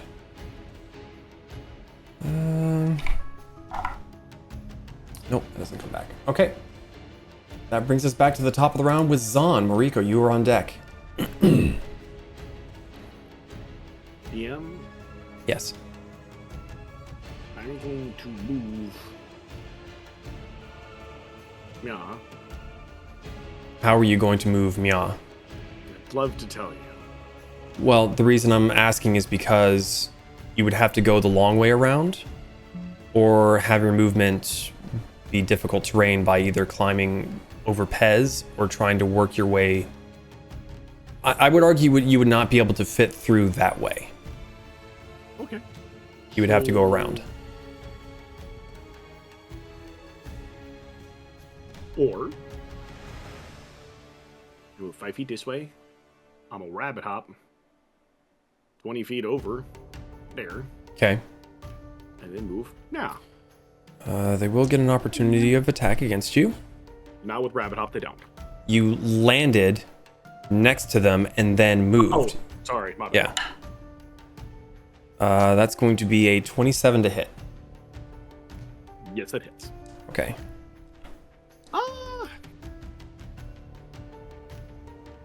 Yeah.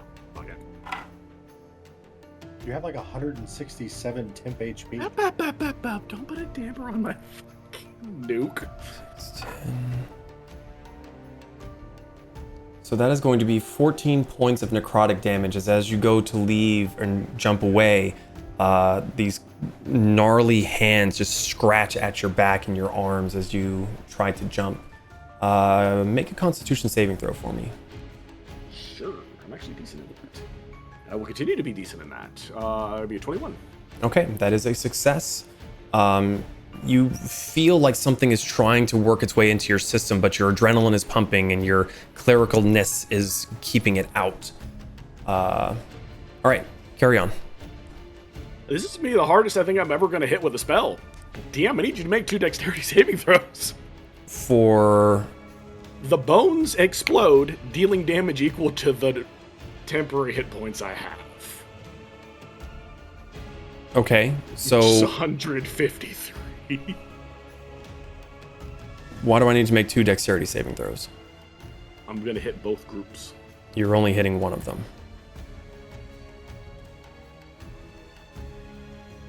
If that little corner of Pez is not getting hit by it, then that same little corner is not getting hit by them.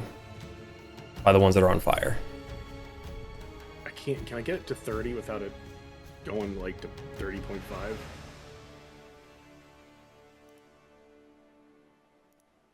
There. Sorry.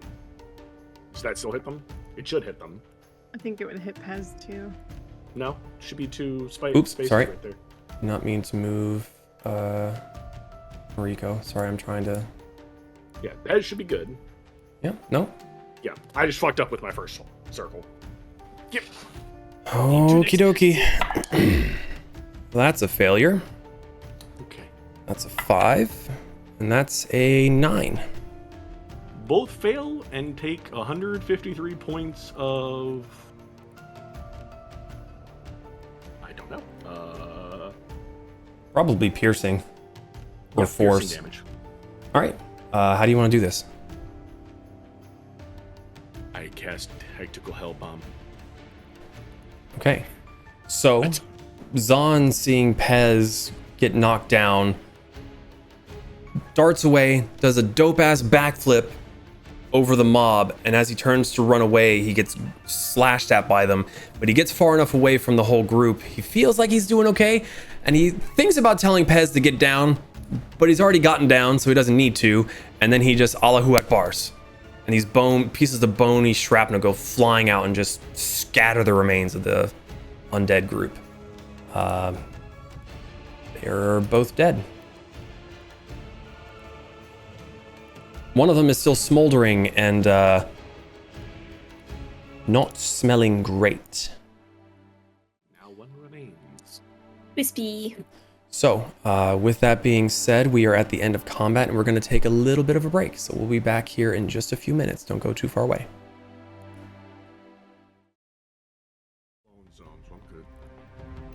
And we are back. So, a mysterious creature loomed out of the darkness. Claudius and Barnabas were seemingly snuffed out. And then a veritable horde of undead Duergar were sent towards the Tempests and were fairly soundly defeated. So, with the scattered remains and the burning remains, for those of you that have sensitive noses, it's gonna smell pretty fucking horrific. But, what are you all doing? Bed. I'm going back to bed. Mariko is surveying the area to make sure everything is okay, and then, like, you see her head swiveling, and she just stops on Lakin. That's an interesting look. Do not be frightened by my visage. I'm not frightened, it's just interesting. Zoncast turn undead as he's walking away. I'm well above challenge rating too, buddy. Still can make you run away, bitch. I'm immune to fear in this form. I don't know how that works.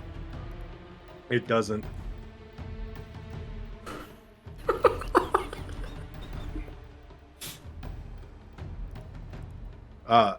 There's a lot of dead around us, right?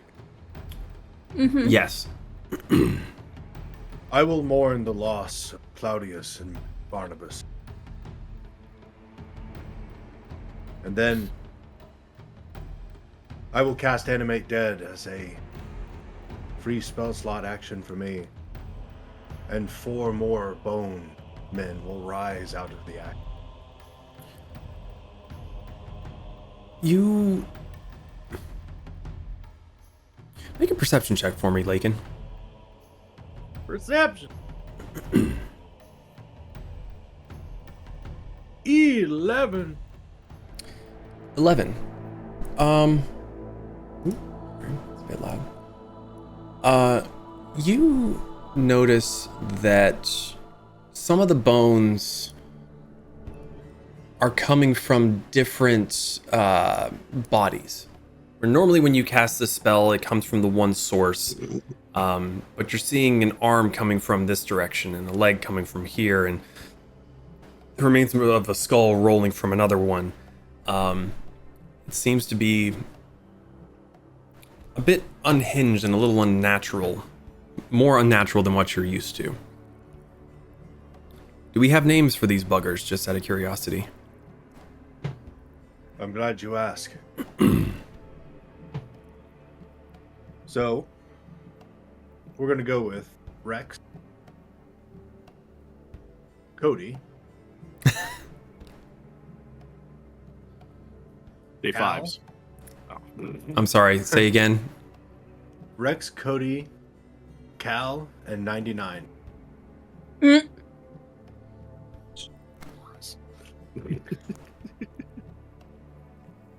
All right. So you refresh your legion.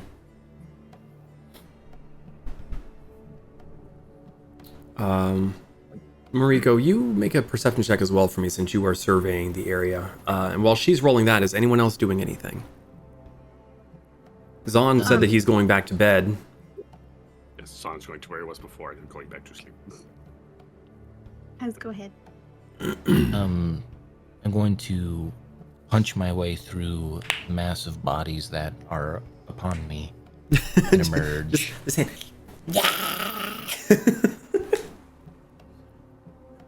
I am hurt. Go back to bed. Okay. gonna plop down. Just right there. Just. Okay. Sumi, having still been on speed for at least the last portion of that, she trotted down, like pole vaulted, jumped down to everyone, and she got into fox form and kind of just did like a quick like bolting around to check the perimeter. Zoomies. And then afterwards, she's gonna bolt back to Mariko's feet.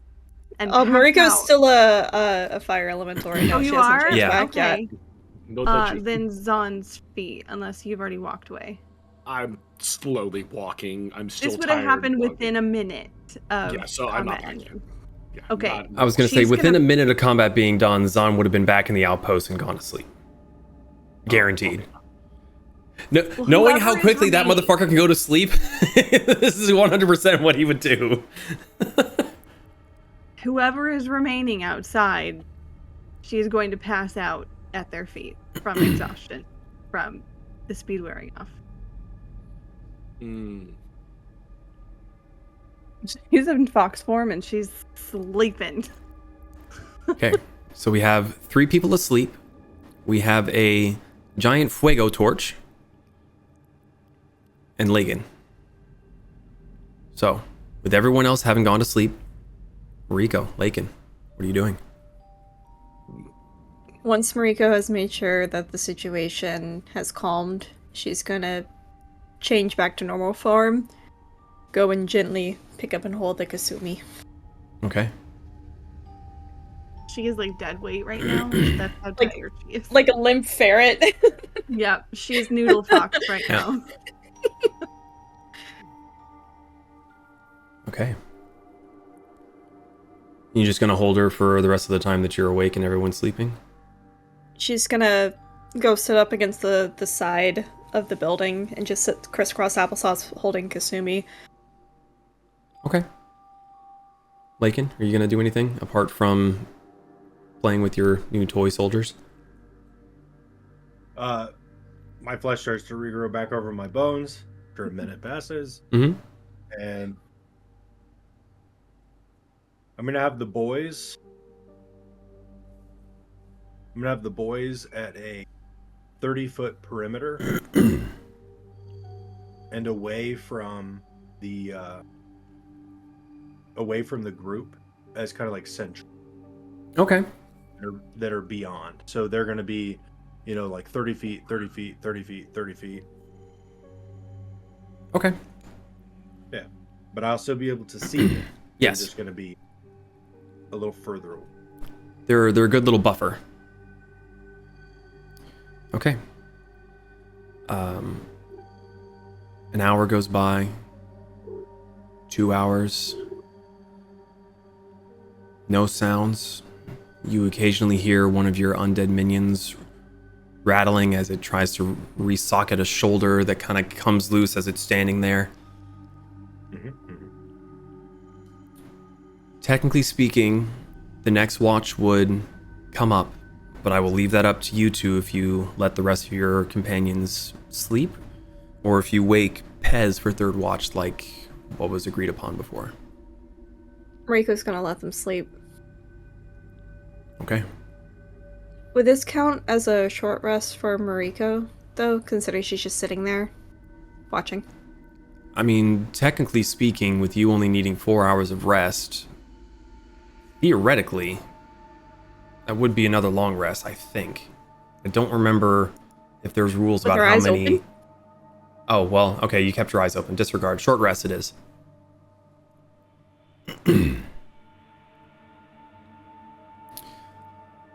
So. Eventually, enough time goes by that the other 3 party members get their long rest finally.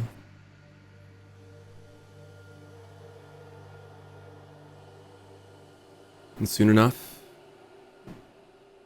you felt like it was enough time for them to sleep, and you can either let them sleep in, you can rouse them and begin discussing whatever it is that you plan on doing now. We should allow them to rest. They're content. Especially Zahn, he did take a lot of hits and expend a lot of energy. He needs his rest. As well as Pez. You need to watch your claws, Mr. Man.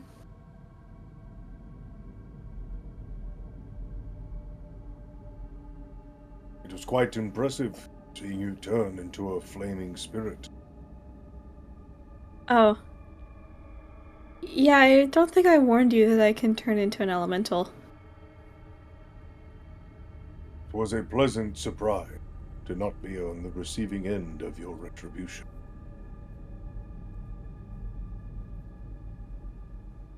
Well, while your new form did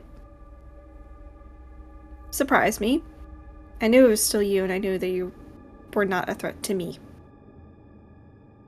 Currently. Undead provoke a true response from me.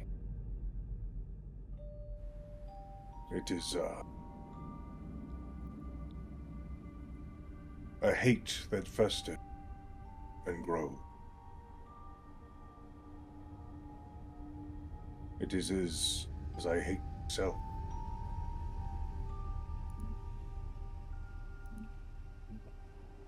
I can understand that.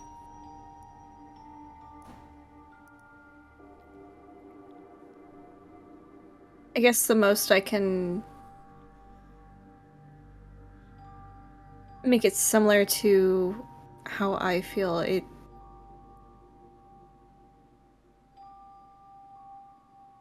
I don't hate myself, but I never feel comfortable in my own skin. I guess is the best way to say it. You feel like you were supposed to have another life. So you could say that.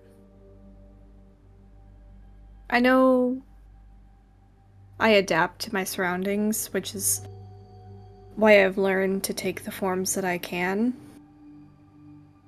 But naturally, I'm not this pink-skinned thing. I don't remember what color I was, but it certainly wasn't pink. And the fact that I can't remember before this state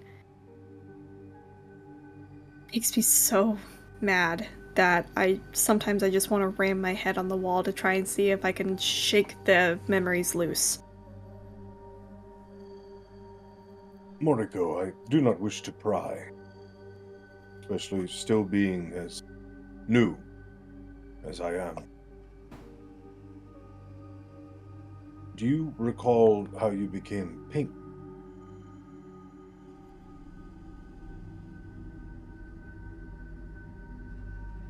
Does she? Or was it a gradual thing from the elements? Best you can recall, it was a gradual sort of event. Kind of like as you age, you see yourself every single day in the mirror and you don't notice those subtle changes, but someone who hasn't seen you for, a few years, it's a drastic change. So for you, and for how long you have been this color, it feels like you've been this color longer than you've not been this color. So it wasn't like just one day you woke up and boom, you were a highlighter. It was just over a span of time, you just were this. It was a gradual change, similar to how, like, say Kasumi, if she were to stand out in the sun quite often, her skin would gradually grow darker as time went on. Another way to, like a flamingo. Their feathers are naturally white, but because of their environment and what they consume, their feathers change color. She ate elementals, is what she's saying.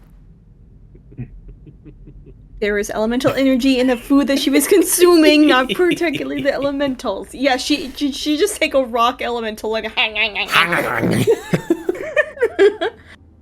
This is a wonderful jawbreaker. crave the mineral. Salt lick. It's that the pink Himalayan salt that she's been nomming on. Yes. Madam. Lamb. Just like lemon it like a cat. Moriko, have you thought the possibility, perhaps, and this is just how I see the world, do you think maybe you have been cursed? The memory fog, your environment. I don't know what could have cursed me. To my knowledge, the elementals didn't really have the ability to do that kind of thing. And I was there for so long. I was really just a myth to the people that would be in the mountains periodically, because there was never people living there. It was stationing like soldiers. How well versed are you in the matters of the Fae?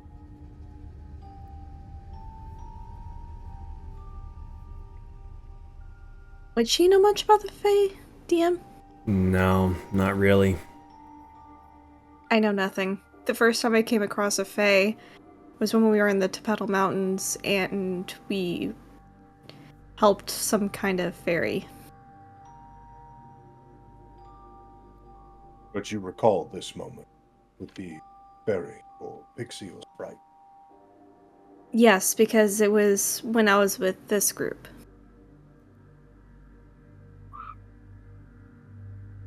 It has no ground or basis, just speculation. As you know, I am versed in the arcane and a mystic of sorts. It has occurred to me, with your vaunted powers as a druidess, there is a possible connection that perhaps, and it would not be out of the realm of power of such a fae to perhaps have blocked your memory because you saw something you were not meant. I don't know what it could have been. All I really did up until this group meeting me was I survived. I did what I had to do to survive. Curious. But this is just pure speculation and no grounds or basis, just a thought. How would one be able to find out if they're cursed? Well, there are several ways. A powerful arcanist can deduce whether you are cursed or... But in times like these, I turn to powerful priests and those that are able to cleanse such things. To gods, they do give much power. Have you ever been evaluated by anyone magically inclined before? No. I don't really people. Well, you seem to be peopling very well, especially with the villagers that were down here, this group. I'm trying to blend in the best I can. Internally, I'm freaking out the whole time. And you're doing a very good job at pretending. Well, Honestly, the only kind of priest I think I know is, and she's gonna look towards, like, the tower, is the bunny. I do not know if he is the correct priest for this evaluation. I don't know if I'd be comfortable with him looking at me like that. But there are other concerns more close than this. I have been meaning to ask you. that now that Haru has been found, safely delivered, is there a chance, maybe however small, that this family we have come to know rather intimately, perhaps you would have that conversation? I do want to see that family again. Because, for one, Fluff really took to that little girl so fast. I've never seen Fluff act like that with anyone else but me. And we've seen the father. We still have yet to see the mother. I would like to meet both of them and talk with both of them. And hopefully not bring up any painful memories. Call it cautious optimism. Do you think it would be wise for you to talk with the parents alone? Maybe they would be more free of verbiage. It's possible, but I'm scared I might accidentally say the wrong thing, because being social for too long drains me, and it just makes me want to hide away and internalize for a while so I can recharge, I guess. Well, a little exercise. Nothing huge or grandeur. Let's practice. Pretend that I am, let's say, the father. How would you approach me? What would you say to approach me? I guess what I would do is just start it with asking if I could ask a couple questions.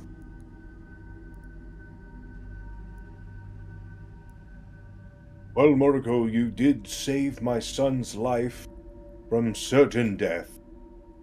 And I think a few questions answered is the least of a reward that you have earned. Ask away.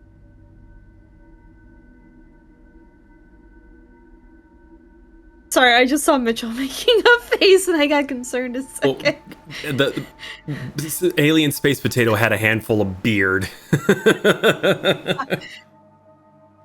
Heads up, baby, to get them to release, just push their head down like that. They will release. Okay. Kobold will bite. Sorry, back in character. I guess the first question I would want to ask is, would you be willing to talk about your first child? I know it's painful, but I'm trying to find my lost family, and I'm just trying to look for any possibility that I can. I'm not very good at this. How could you ask such a question? I've told you before that this angers me.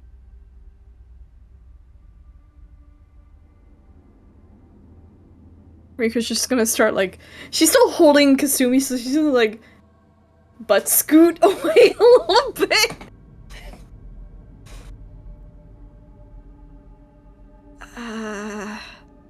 This is the part where I'm not good at this. So, I'm out. This is where you should associate. Tell your story. See if it jogs something in them. Tell them, I was in the Tibeto Mountains. Alone. And I, start telling your tale, your story. And look and use that intuition that you have and see if you can find the answers behind the eye.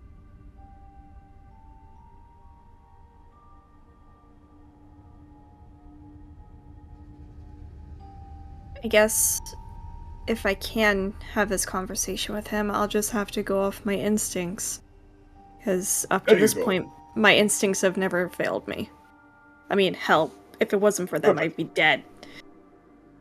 This is perfect. Very similar to you fighting some estranged elemental creature. You know, you have to think tactically, or you get crushed. You know, very, very astute of you. This is good. This is good. Banter back and forth, and you have not spoken with the mother yet. I would start there.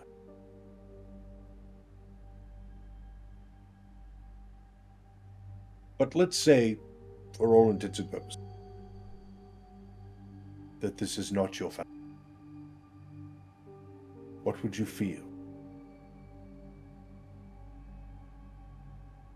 I will admit, if they are actually not my family, I will feel a bit saddened. But that just means that there's still a chance that they're still out there.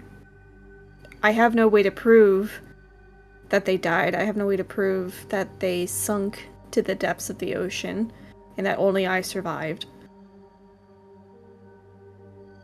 I have no proof. The most I can do is just look. There was a hard lesson that I learned let's just say a few years ago. That you can do everything right, still be wrong. You can still lose, even though you've done everything.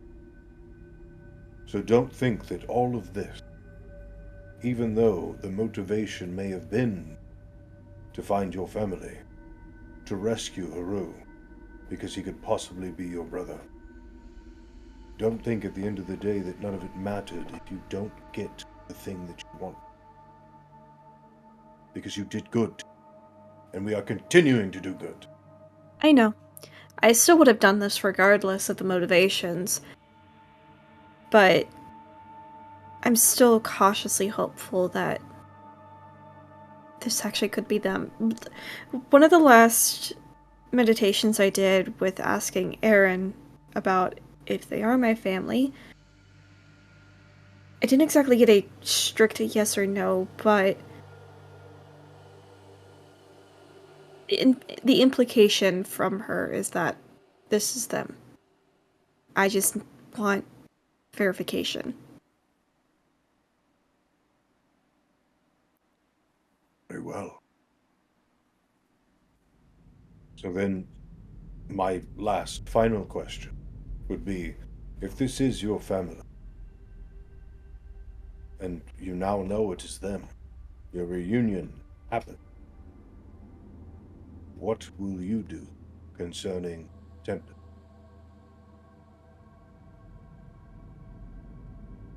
To be quite honest,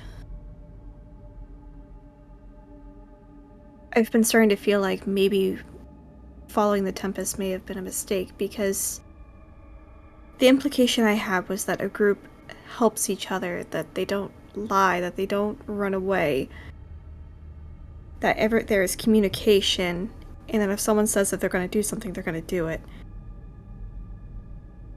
But just this splitting and promising, but then going against that promise, it just...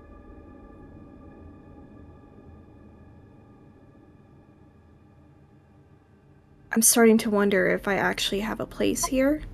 Let's go. Oh, puppy. No. I'm starting to wonder if I actually have a place here, or if maybe leaving the mountains may have been a mistake.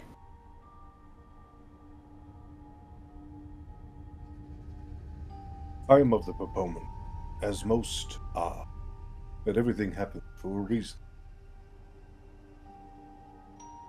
And a family that has ties through trial and tribulation are of stronger bond than those just simply for blood.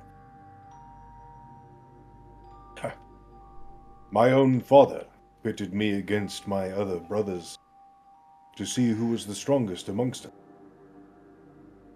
And I had to kill several of them. Oh. Of course, this is orc culture. Do not concern yourself.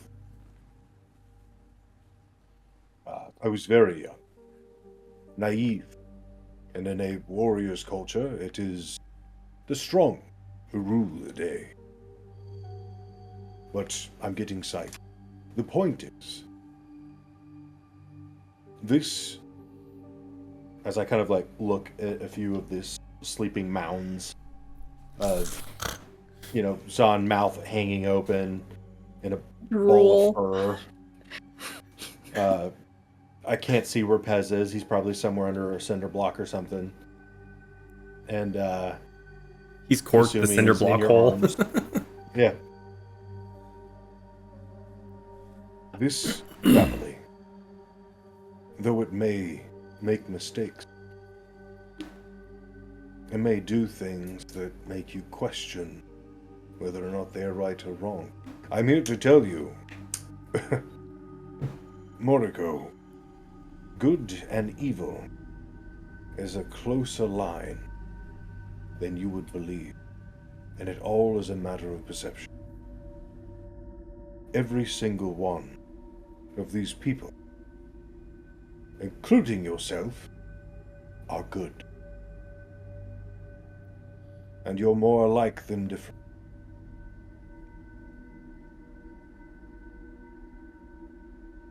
Well, if I do have a place here, and my place is to travel with them, there's still the lingering issue of the interlopers, the ones that were encroaching on the mountains and stealing. They have a reckoning coming for them. Nature never forgets, and I'll make sure that they pay for what they've done. Past, present, and future. And it's good to have fellow warriors at your side when you undertake such a task.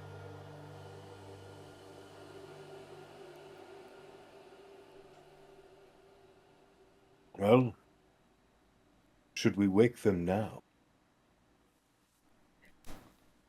Mariko's going to assess the Kasumi fluff and just lightly, you know, like how with cats you just boom, their ear. She's gonna do that to Kasumi's ear tip.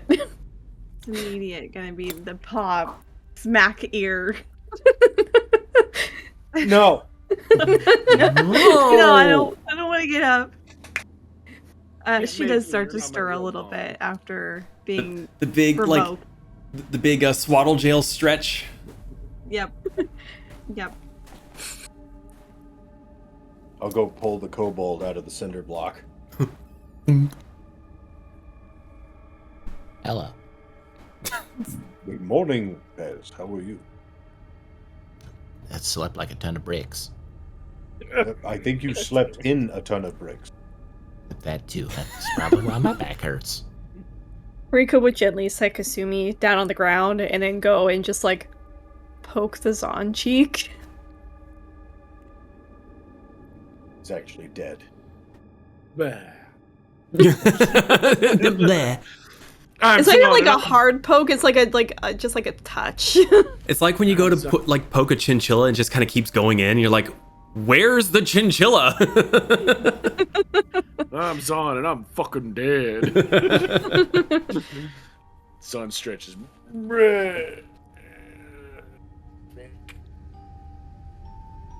Was that enough beauty sleep for you? I am gorgeous. Thank you. And Zon will groggily awaken All and right. stretch. We were all awake. We had a nice heart-to-heart. What's next? What's the plan? We got more killing to do. So are we still going after the other nests? Well, we can't let that evil stay in there. You saw what happened last night. Don't. What It time was is night.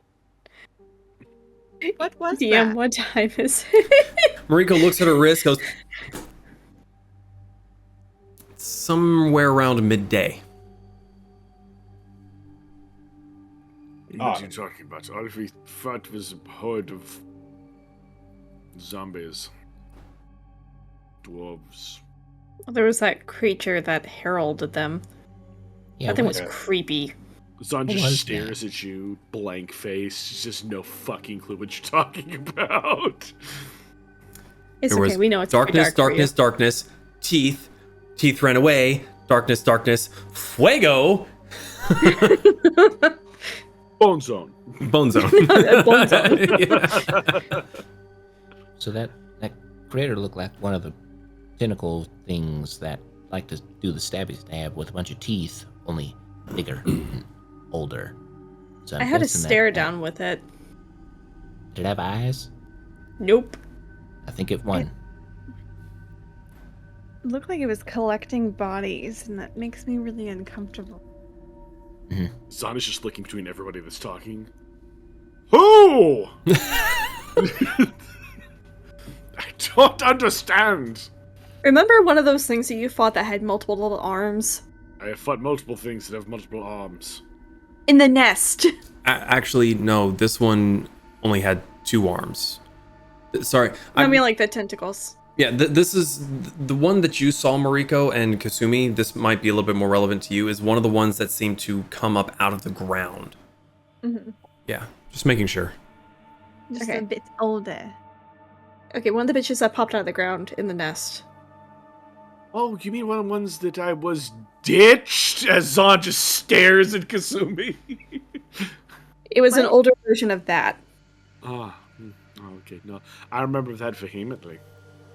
For no reason. Ooh, big words. See, A bit. my main concern is how does it have the ability to command an army of dead? That seems like it would use some sort of intelligence. Mm. Well, Was it it could made- possibly not be the herald of such thing. Like a catalyst for a spell, perhaps. Maybe they form some form of intelligence as they mature. Since we killed. Like individual or like a hive Newborns? mind? Yeah, what if it's a hive mind? Burn it to the ground. Um, Hit Fuego. it with fire. Fuego. Well, They did seem apprehensive to flame. That was just undead. Undead don't like fire. I'm fine with fire. Me, Well, what's the okay. plan with this next nest? I mean, that kind of hurt a lot of people quite a lot. If you don't Staring get at Kasumi close the to whole them- fucking time. If you don't get close, it doesn't hurt you as bad. Oh, I know. I didn't take any damage, but Neither did I. Zon is gonna like stare fucking swords at Kasumi. what? I'm thinking that we probably should turn into that other nest because, but then again, that could just be one of thousands of nests, given that this thing is called the crawling one, and it's old, so it could have pooped out quite a bit. So, hypothetically, I have an unending bag of liquor, Cool. and it's made of flesh. So just start throwing alcoholic beverages and just fire. Well, you'd have to light them on fire, like Molotov cocktails, but What is that? I don't know what that is. well, let me. There once educate was a man named Molotov. He invented the cocktail. I can He liked to smoke too. I can enchant my quiver to have flame arrows. So, I throw a bunch of alcohol in there, you shoot it with an arrow and fire. I mean, I wish we had Brick still because he has all the dynamite except for one stick. Mm. Well, You didn't think to take that from him before he left? We were kind of murdering people. Yeah, and he did say just, thank you. I do have another oil flask, kind of like what I did with the that one creature with the gem in its chest back in the mountains. So the thing is throw alcohol and oil and fire arrows everywhere and then run. Or what if we cave in the nest? Like, this some of area them- seems. Some of them were able to burrow. Remember, these caverns, they were made. Well, but Pez did bring up a good point earlier. There could be a lot more than just the 3 that we have found. So, what is our end goal? Are we just hoping to destroy the other 2 nests and then go back above surface? Well, to alleviate your concerns, Kasumi, there's only one more. That we know of. Oh. Yeah. Okay. So, What if we still Well, that's try way to better. What if we still try to dispatch the mother? I was about to say that was what I was going to bring up. So, the big second, scanning my brain, the crawling one. Mm-hmm. Gonna have to deal with Yes. that. So yeah, what's the plan? How does one summon a giant creature that burrows isn't it obvious? tunnels? We No, elicited a response after our cleansing of the previous cavern. from the more tiny baby things. Hold on. Once we cleanse the second cavern, there will be a response. And I would imagine heralding its arrival will most likely incur the wrath of this crawling. And But if that it doesn't, doesn't, then I will walk around the caverns using thaumaturgy, yelling, bitch. A lot.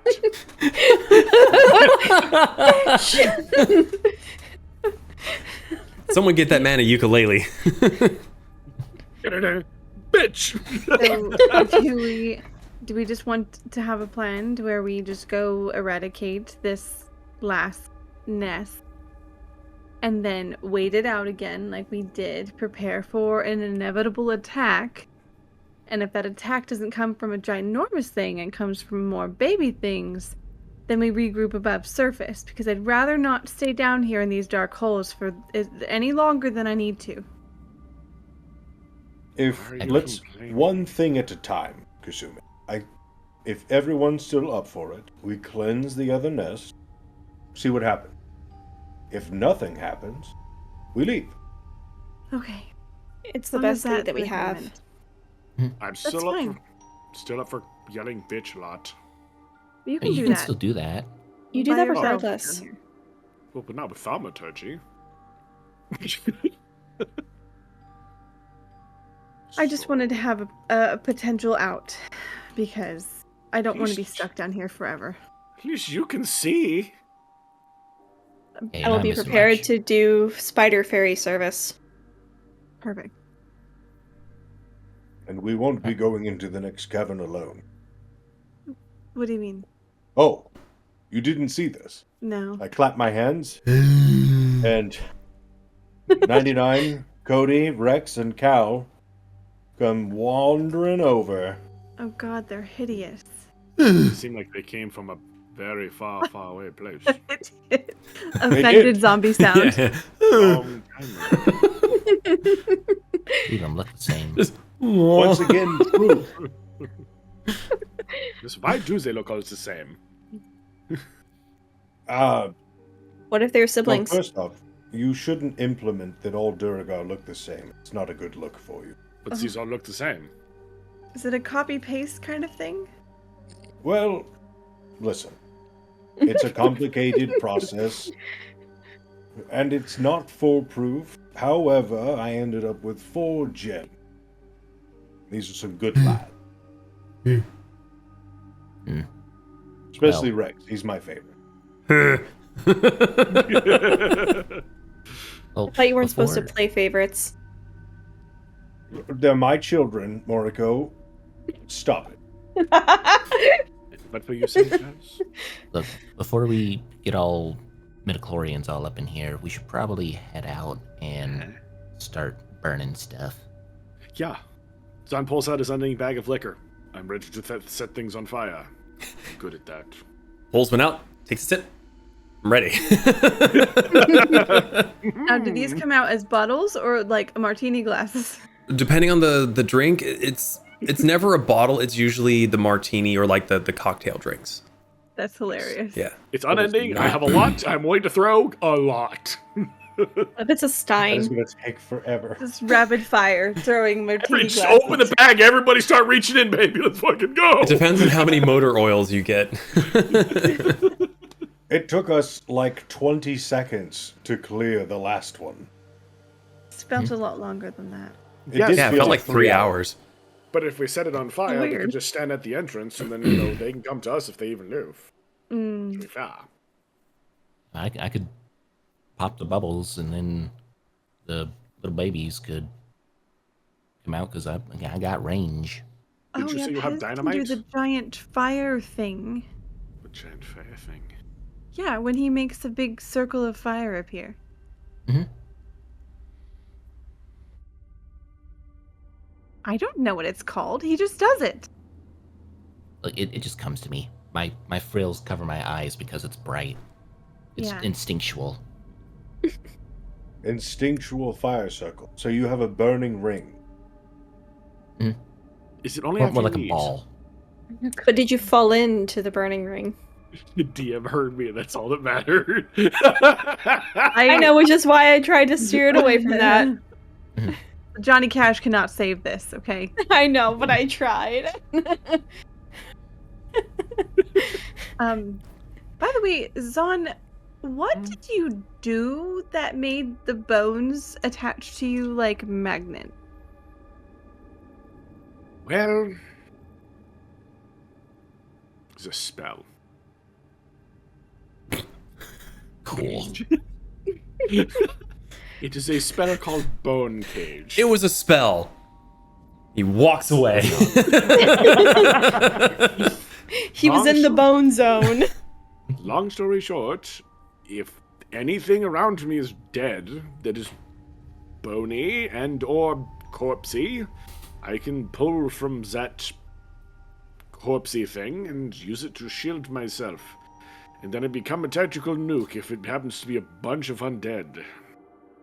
Huh. I'm not gonna lie, I'm really hoping Zamuz is made of bones. Because that is going to be just one cacophony of fucking shit. It'd be weird if it had a bunch of like bodies inside its stomach. I don't know how that would work either. They like IBS. swallow their His themselves out. eyes immediately light up. I need to go study this spell. Hold on 1 second here. Yeah, you can study and walk at the same time. Yes. Pez, would you like a ride? Yeah. It doesn't say it doesn't. It just says corpses within range. Up to DM's discretion. The DM's like, God fucking damn it. Sorry. Ian says no. I haven't said no. I'm just like, God damn it. Because you know me. I am the rule of cool. And I'd be lying if I said this didn't sound dope as shit. You're welcome, Zon. Thank you, Kasumi. I'm still mad at you, but I'm a little less mad at you. All right, so heading towards the next nest. Yeah. Yep. Okay. All As, 9 of them. as Zon does a little bit more research, keeping himself in the middle of the pack, so there's someone behind him to make sure he doesn't stray the wrong way, and someone in front of him, so he kind of has that, follow distance. You head out from the outpost, and you get to around the spot where you first saw the creature. And, like, can you see further ahead familiar remains? And as you get a little bit closer, you see what was left of Barnabas.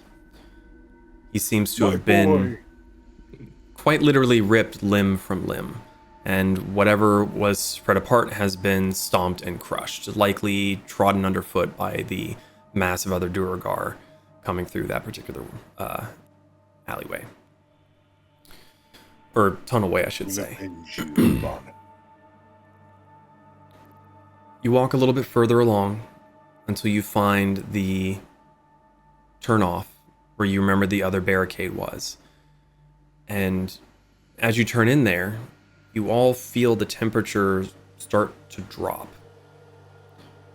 Yes, right direction.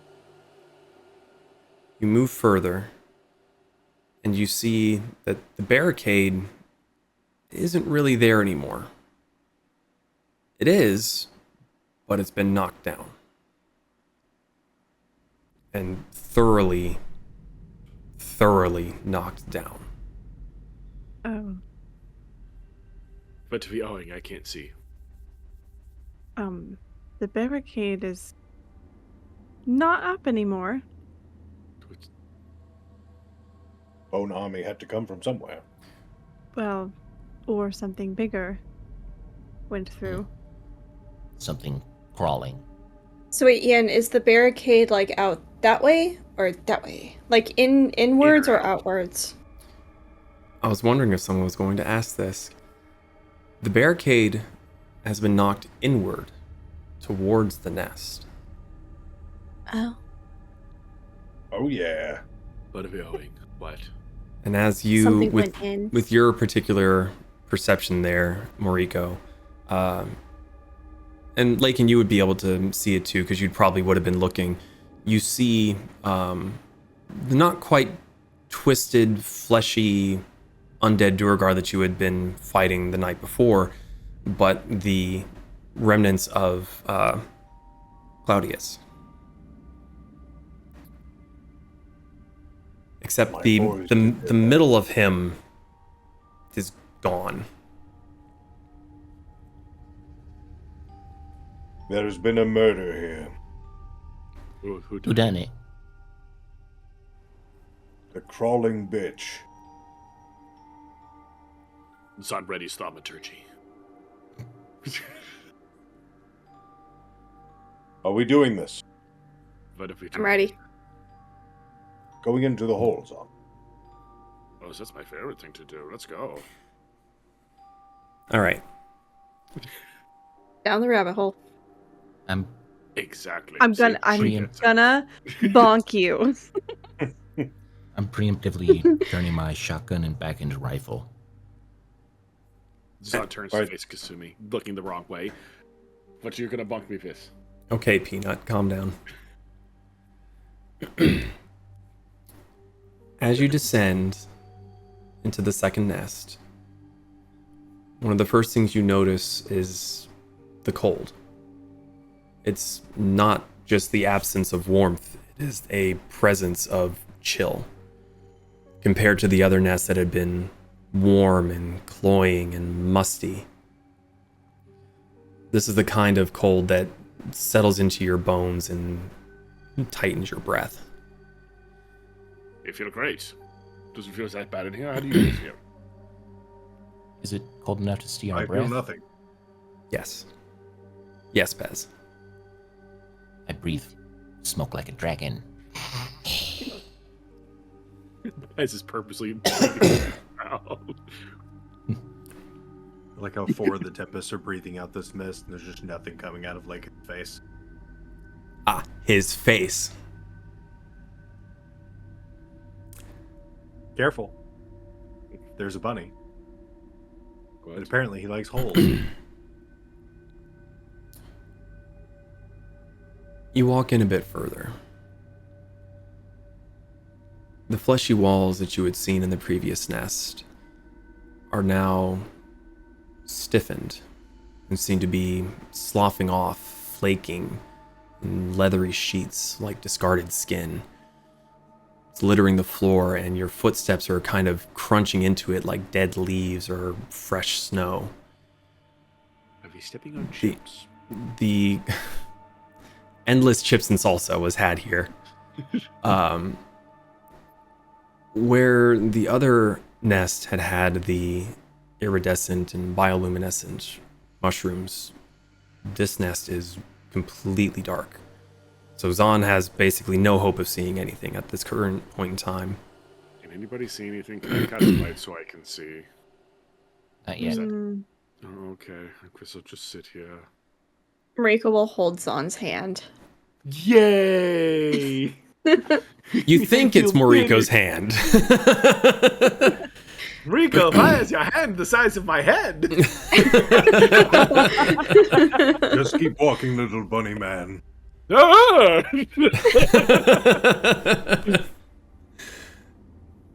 Those of you that are able to see still, you are able to see the similar remnants of the cocoons that you had destroyed previously, hanging from the walls on the floor. But they're all ruptured, split open, and empty. Whereas when you had been attacking them, you kind of blew them inwards. These ones all seem to have ruptured outward. This room is completely and totally still. Whatever fleshy substance was used to birth these things is now dead and gone. That thrumming heartbeat you had felt in the first nest is nowhere to be felt or heard. Not even mold seems to be in here. It's just quiet. Withered Do I decay. hear anything? Apart from your footsteps, you hear nothing. I want to reach down to the bottom of the cavern floor, and I'm going to grab a handful of that material and hold it up towards Pez? towards Pez. Okay. Anything in particular that you want Pez to do, or? Pez, is there anything you can discern? Is this the recent phenomenon of decay, or has this been lengthy? What do I roll? Make a investigation check. And what was the question again, Lakin? To see how long this stuff has been like decayed. Okay. Yeah, Like, investigation, I'm not please. talking like carbon dating or anything like that, but like He pulls out his No. test tubes on the back of your shoulder, and he's just stirring stuff, shaking it. kobold science. Science! What'd you get? 19 plus 7. Damn. This substance confuses you. It's not something you've ever really seen before. And it makes it difficult to determine how old it must be or how long dead it is. The simple answer is you just don't know. Because as he goes and hands it to you, it almost feels like you're holding nothing. It's nearly weightless, yet it's there. But if you move your hand, it flakes away and almost becomes dust where it's rubbing against your little kobold fingers.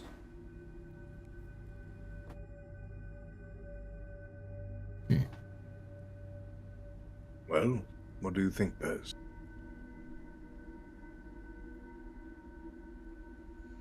It's hard to determine.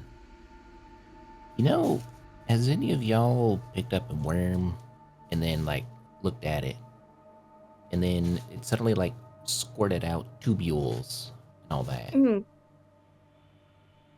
It's kind of what I'm thinking this is. Squirt out what?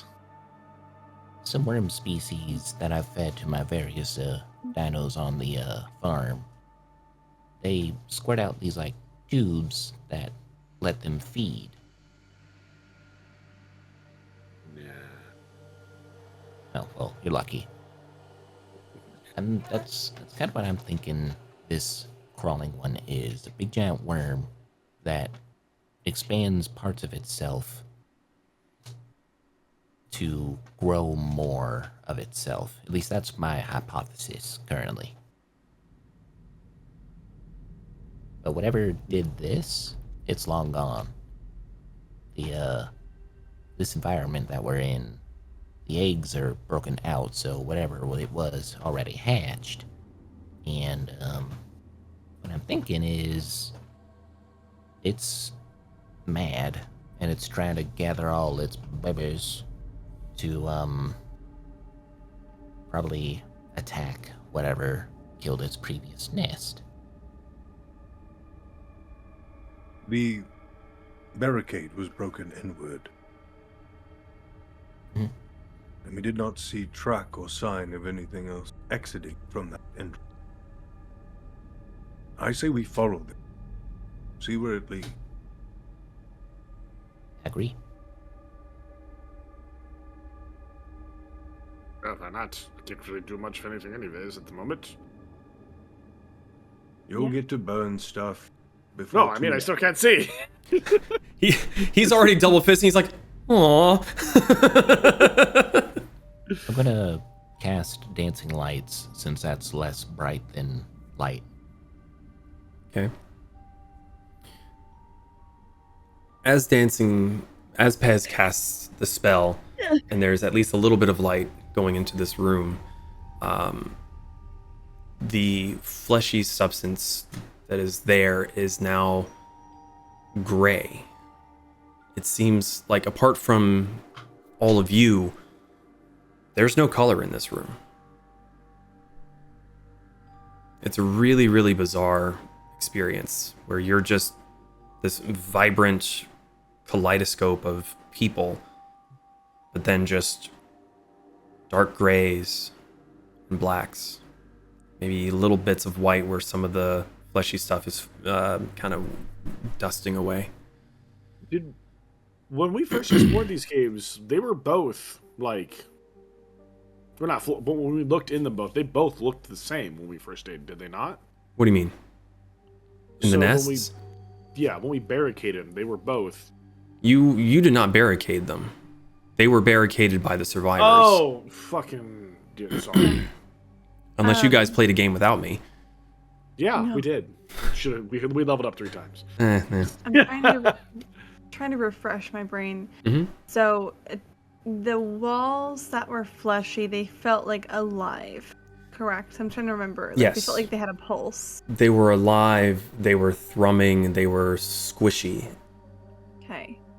Kasumi is very regretfully gonna put her hand down on the fleshy surface.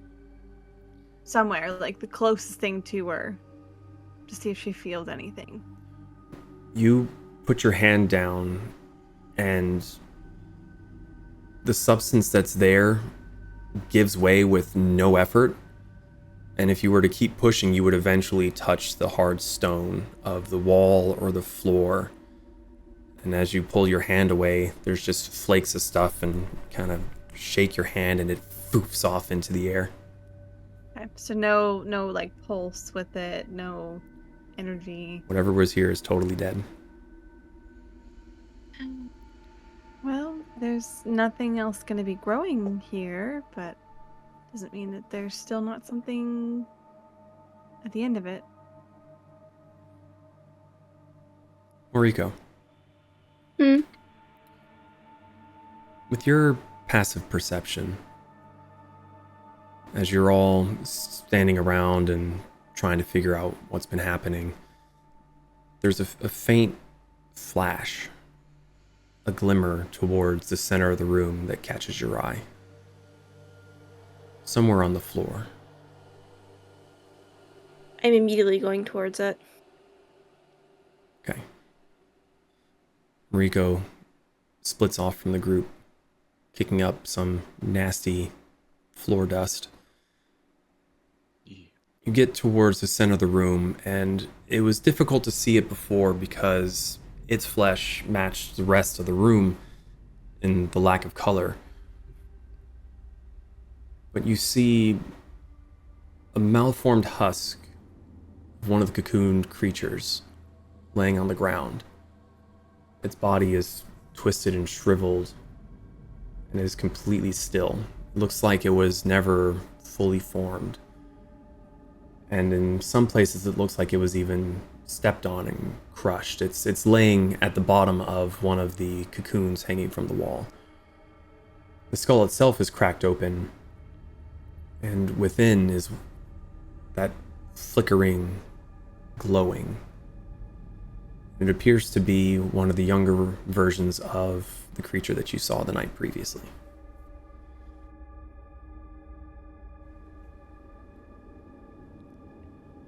I'm gonna try to get a better look at the flickering glowing. Okay. Crouch down, peering inside the skull that's been somewhat split open.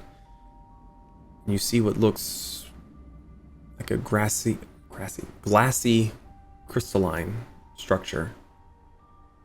It's a cool blue color, and there's something stringy and pink trapped inside of it. There seems to be a small, faint, crimson arc of light stretching from the substance within towards the inner surface of the crystal. I'm gonna call the guys over. I think I found something kind of interesting. What'd you So I'm find? gonna come over. What is it? As the rest of them come up to you, you watch the crimson arc of light, and it seems to be stretching in a singular direction, sort of behind you. As the rest of you show up, you see what Mariko sees inside the skull of this creature. Yes, Ayusa. Dungeon Master, That's me. would Lakin be able to process that this is some sort of tether? With his knowledge of undead things? Make an intelligence check for me.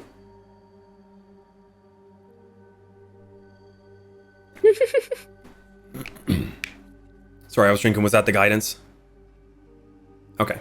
I don't need to roll it, but I will Oh. anyway. Come on. Show off. Brag for us. And I got a 4 on it. That's a natural 20.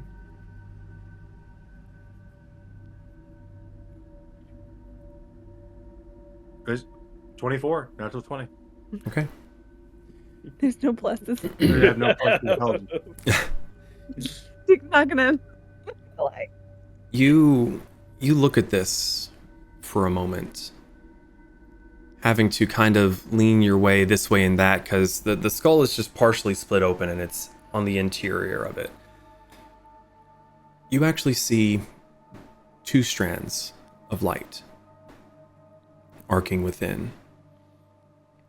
One of them, the crimson red arc, seems to be very faintly pointing towards Zahn.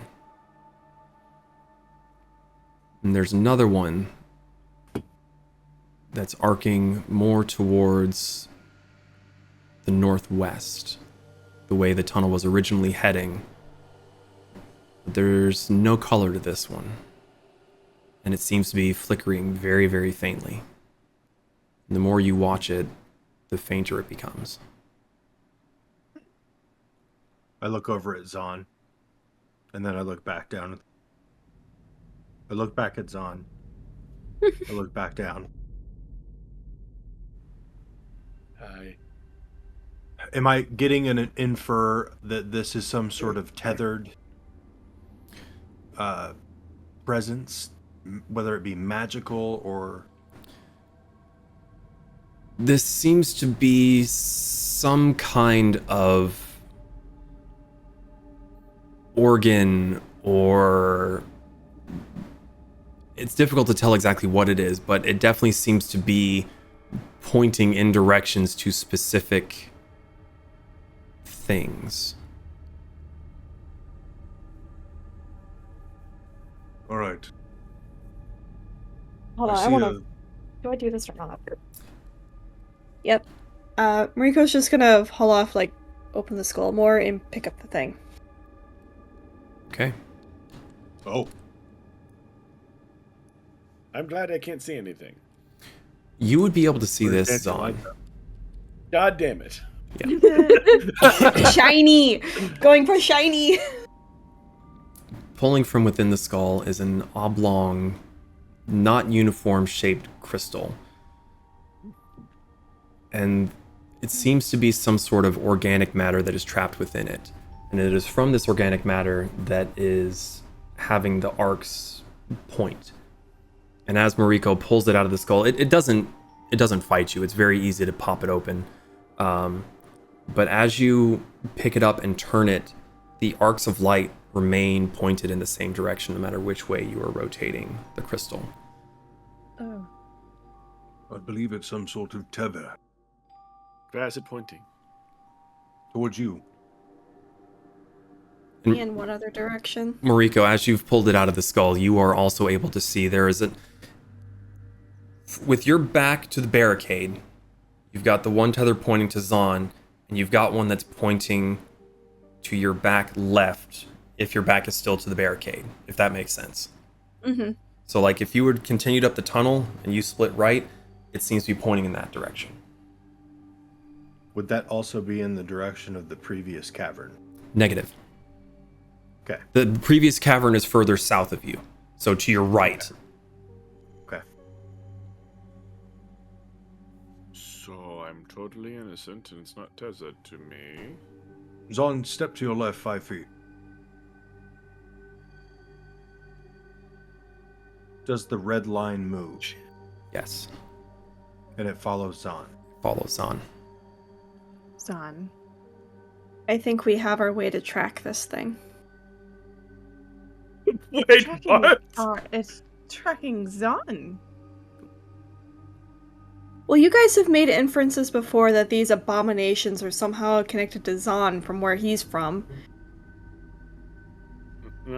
Like the thing we fought in Aslan had the same weird color eye thing like Zon does during the full moon. This is gonna be a bad idea. Zon holds out his hand. Give it to me. Wait. Zon, are you certain? This could debilitate you. Kill you outright. For some strange reason, I think multiple gods are hoping for that, so gimme. No, wait a minute. DM looked at his dice. Wait. Let me rethink that. No, my phone lit up. I promise. Oh, okay. No, my phone lit up and I was checking to make sure it wasn't a work thing. Okay. What were you about to say? What if this crawling one is the one that killed Valkyrie? Give it to me now. I found the shiny, it's my shiny. Moriko, come on. You know it makes sense. I want the shiny back. I don't care about the shiny. She's gonna squint at him and just hesitantly give the shiny. DM, does anything happen? He explodes.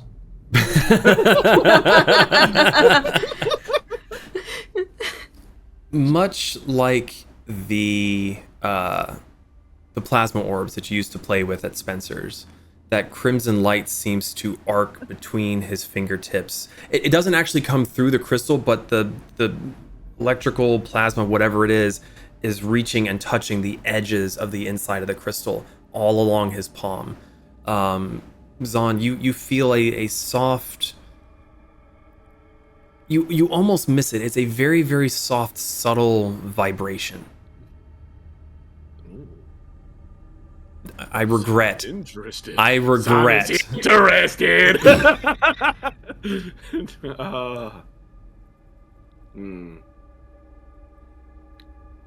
know how you feel about this.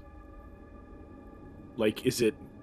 Do I feel this? Do I feel anything like... What am I thinking here? Like You notice no other sensation whatsoever. other sensation. And Mariko, when you were holding it, you did not feel any vibrations. So, Rico, wait. other than me, What's shiny?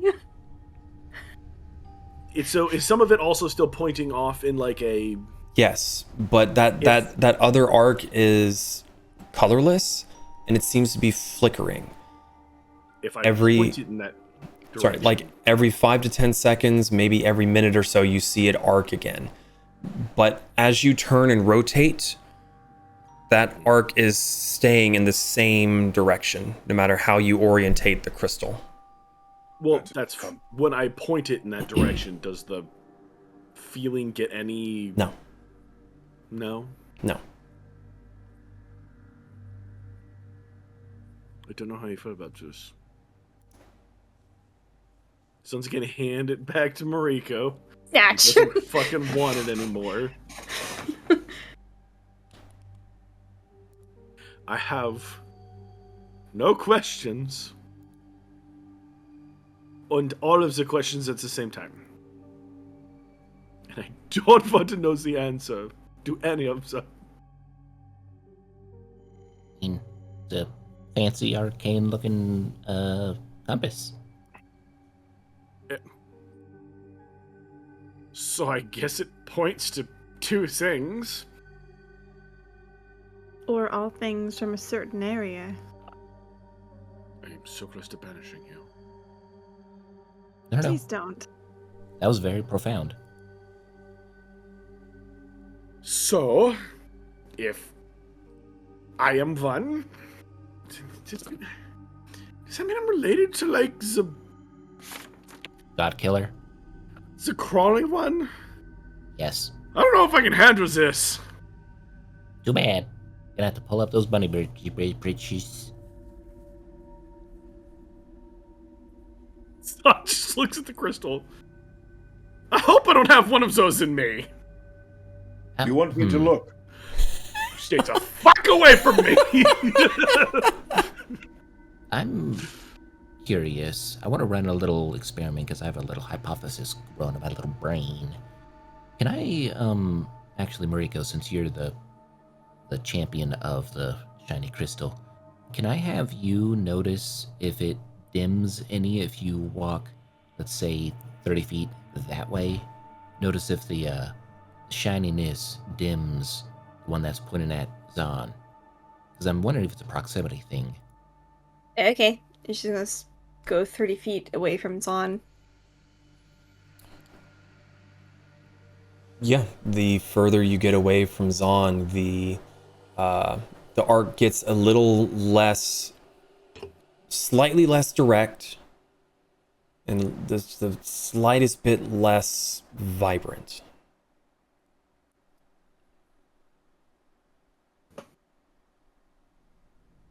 Like when you were right next to Zahn, it was like there and it was on him and it was focused. But as you get away, it wanders just a little bit. It's still pointing at him, but it's less just like.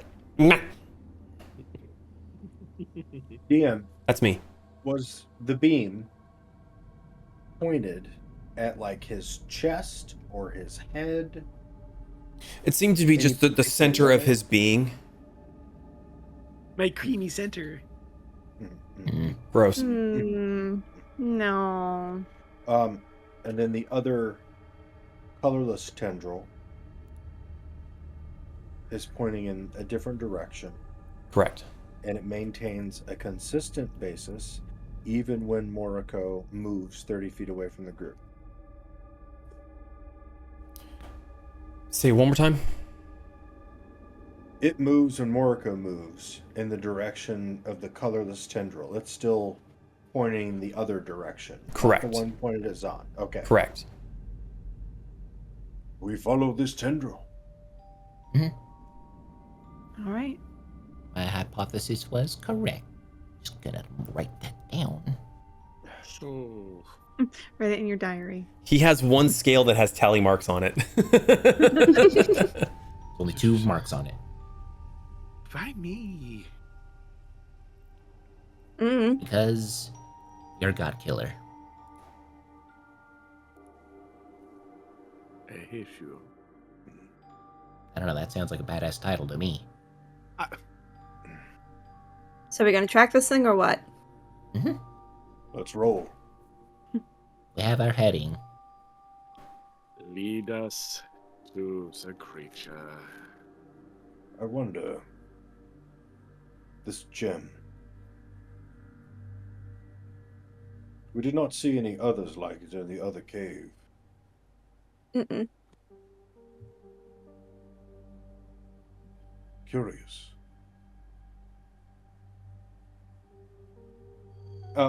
DM, could you describe the gem itself one more time?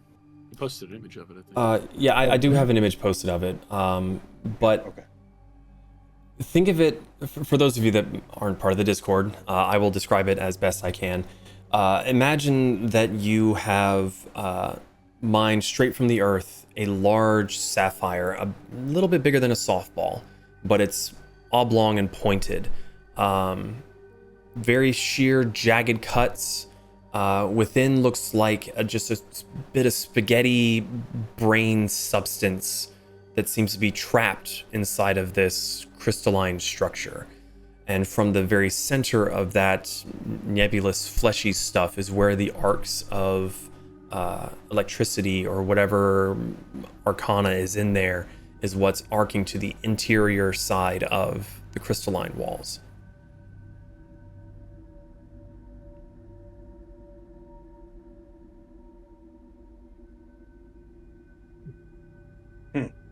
Alright. We are walking. Okay, we're walking. DM, I have a question for you. Sure. So, I have a little cage on my hip. Mm-hmm. Little tiny cage. I use it for my spell soul cage. Mm-hmm. And I would like to think I can deduce if an artifact, or let's say a crystal in this instance,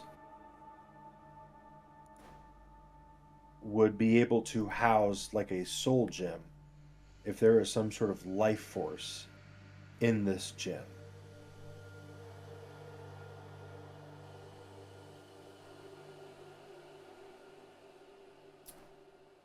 Make an arcana check for me. I'm good at that.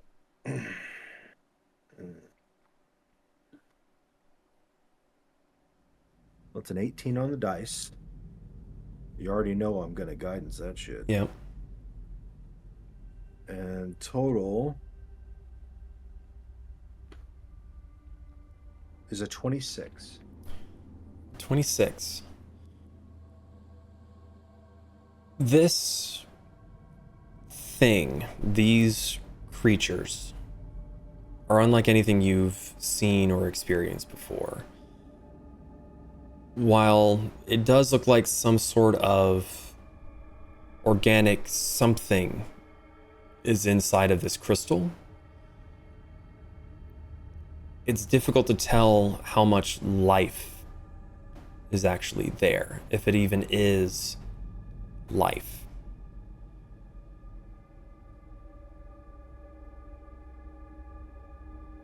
It's hard to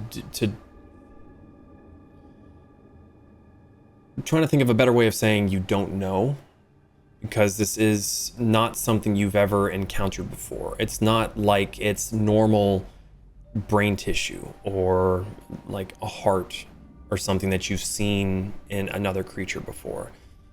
This is relatively alien to you. So you can surmise and you can guess, but there's no way to fully know. And I completely concur with that. The thing that Lakin is comparing it to is like when you make a clay golem, you have to enchant either a rune or a stone. Right. With energy. So I guess my question is more, instead of life force, it's some sort of energy or battery or something of that nature for a creature, like it was installed into a creature. Okay, I see what you're looking for.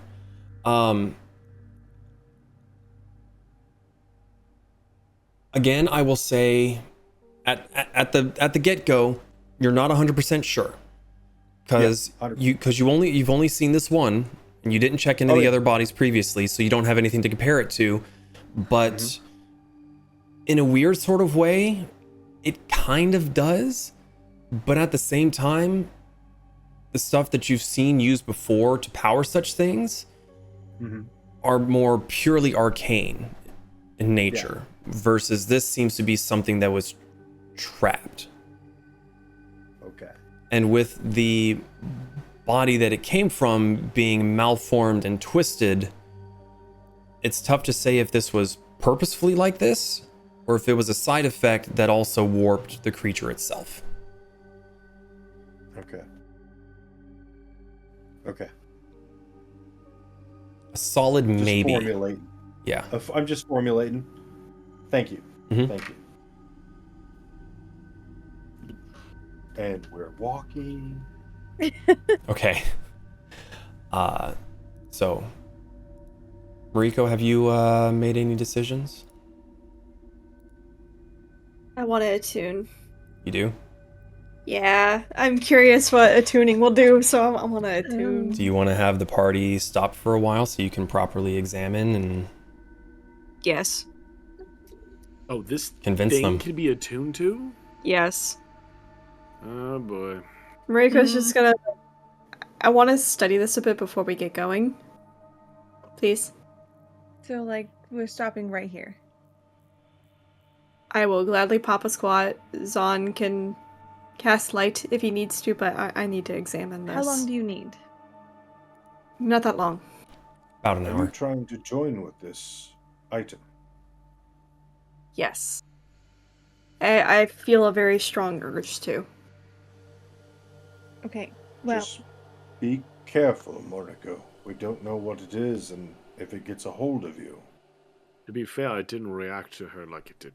I think she'll be fine. I'm gonna do something as a precautionary. You can use it if you want to, but Kasumi's gonna cast the rope trick. So you're gonna go hide while she's doing this, or you're gonna put her up in the hole? No, she's gonna cast it above, so you see the little like hole in the ceiling with a rope that drops down. Go upstairs. You're welcome to go up there if you want somewhere quiet, and in case this thing comes running after us, we have a place that we can kind of, hide. You're telling me it's a hideaway in the little hole. You don't have to, but I have that there in case we need to. Keep it that. But you can use it in the meantime. Probably It's actually quite nice up there. It'd probably be a good idea if we can keep an eye on her. I'll go up with her. Mariko will go up in the hole. I will go after. Okay. So. Zahn. You go up there. Okay. Zahn will go up as well, apparently. Alrighty. Some of you go up into the hole, the others stay down by the rope to keep watch.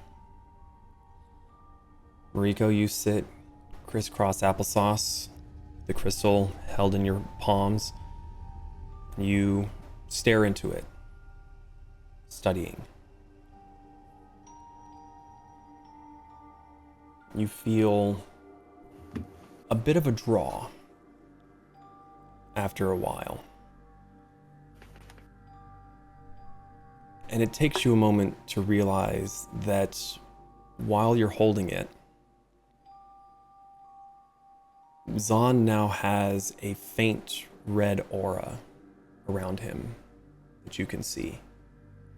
The faintly flickering tendril of light that was pointing away from Zahn is a little bit clearer to you now.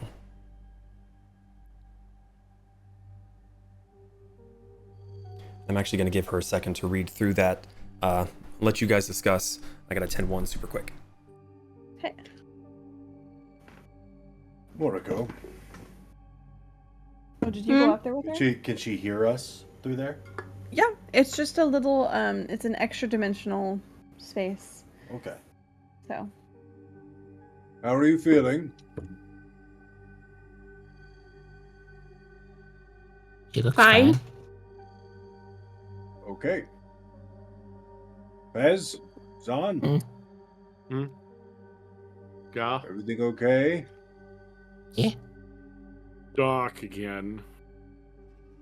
it's, I'm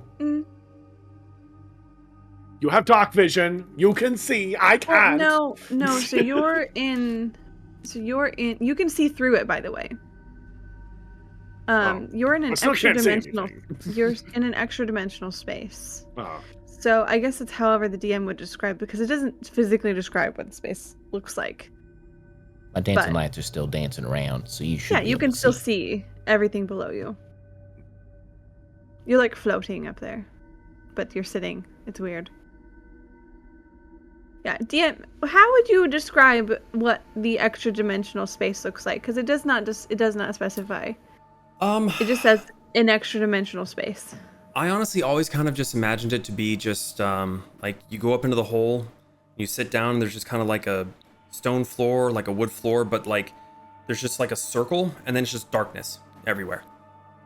Oh, but this says you can see below it. What I imagine. So it's like an invisible floor. Yeah, I just meant like there's just a floor, and then like you can kind of see like a ring around you of said floor, and then it's just dark everywhere. Okay. That's Cool. how I've always imagined it, but I think of it as like the extra dimensional plane in Interstellar, where you're looking through the bookshelf. sure. Except it's all pop-up books. Get it? Because Yeah. fourth dimension. I don't like this. I don't like anything about being down here. I'm more concerned about the pink one. It's a crystal that is alive.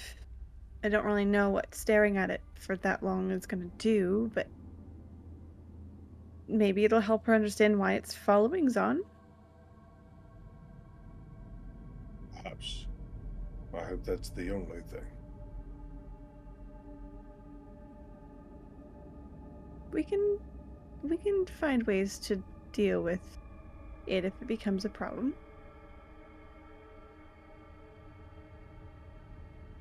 There are dangerous things in this world. Yes. We've encountered quite a lot of them.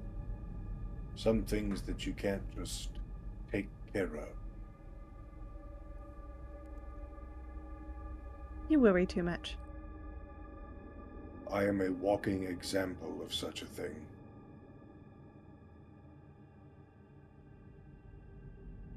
That'll be fine.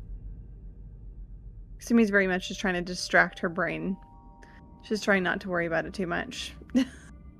So, Rico. Sorry, I'm still reading over this whole thing. You doing all right? She looks good. God damn it. I don't know what you're doing, but you look damn good doing it. She is consulting the orb. Excuse me. I'm about to not only be the one with friends on the other side. I've got friends on the other side. Okay. I read. All right. Shall we continue? Yeah, killed it. Sorry. So, do you see anything different? Do you feel different? What does it do? Riko's gonna get out of the hole and look around, looking at the crystal, see if anything's different. Is Zahn will drop out too? I fall. Face plant squish. Forgot the rope part of Make it. a dexterity Red saving throw, Lakin. Because I kind of want him to just belly flop into skin dust. Ugh. Well, I got it. I got a 12 plus 2. 14? I'll allow it, but barely. You catch him You with grab your me face. by my broken tail. Oh, my tail's straight. I've got you. So the rest of you don't seem to notice any change in the crystal. Mariko, as I had said before, you might have been reading. The energy stretching towards Zahn is brighter and a little bit more energetic. Zahn himself has a red aura around him. You can still see him very, very vividly, but there's just that slightest little bit of a red tinge to him. The other arc of light that was pointing in the opposite direction is a little bit more noticeable to you. You're able to pick it out from the other amorphous crap that's inside the crystal. You're able to see it's still very, very faint and barely flickering, but to the others where there's just now the red, you can actually see that it's pointing in a direction still. Okay. You would see it at about the somewhere between the 1,000 foot and the greater than 1,000 foot. It seems to be right around in that area of the description. Okay. So if I changed. Well, you have a red aura around you. You. Does that mean he's angry? Grr. No, I think it's just like outlining him, kind of like fairy fire. Why? Oh, okay. But at least I can When see you- you at all times, I guess. You used to be red. True. That's right. Kasumi like just remembers. Yeah, that's some deep lore right there. At least I'm not the only one that's changed color over time. You really forgot that I was red.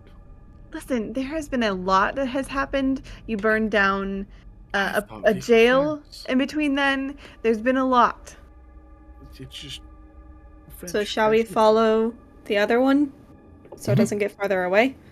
Yeah? Take the lead. Let's go. Let's go. Not How just big is the sulking. crystal?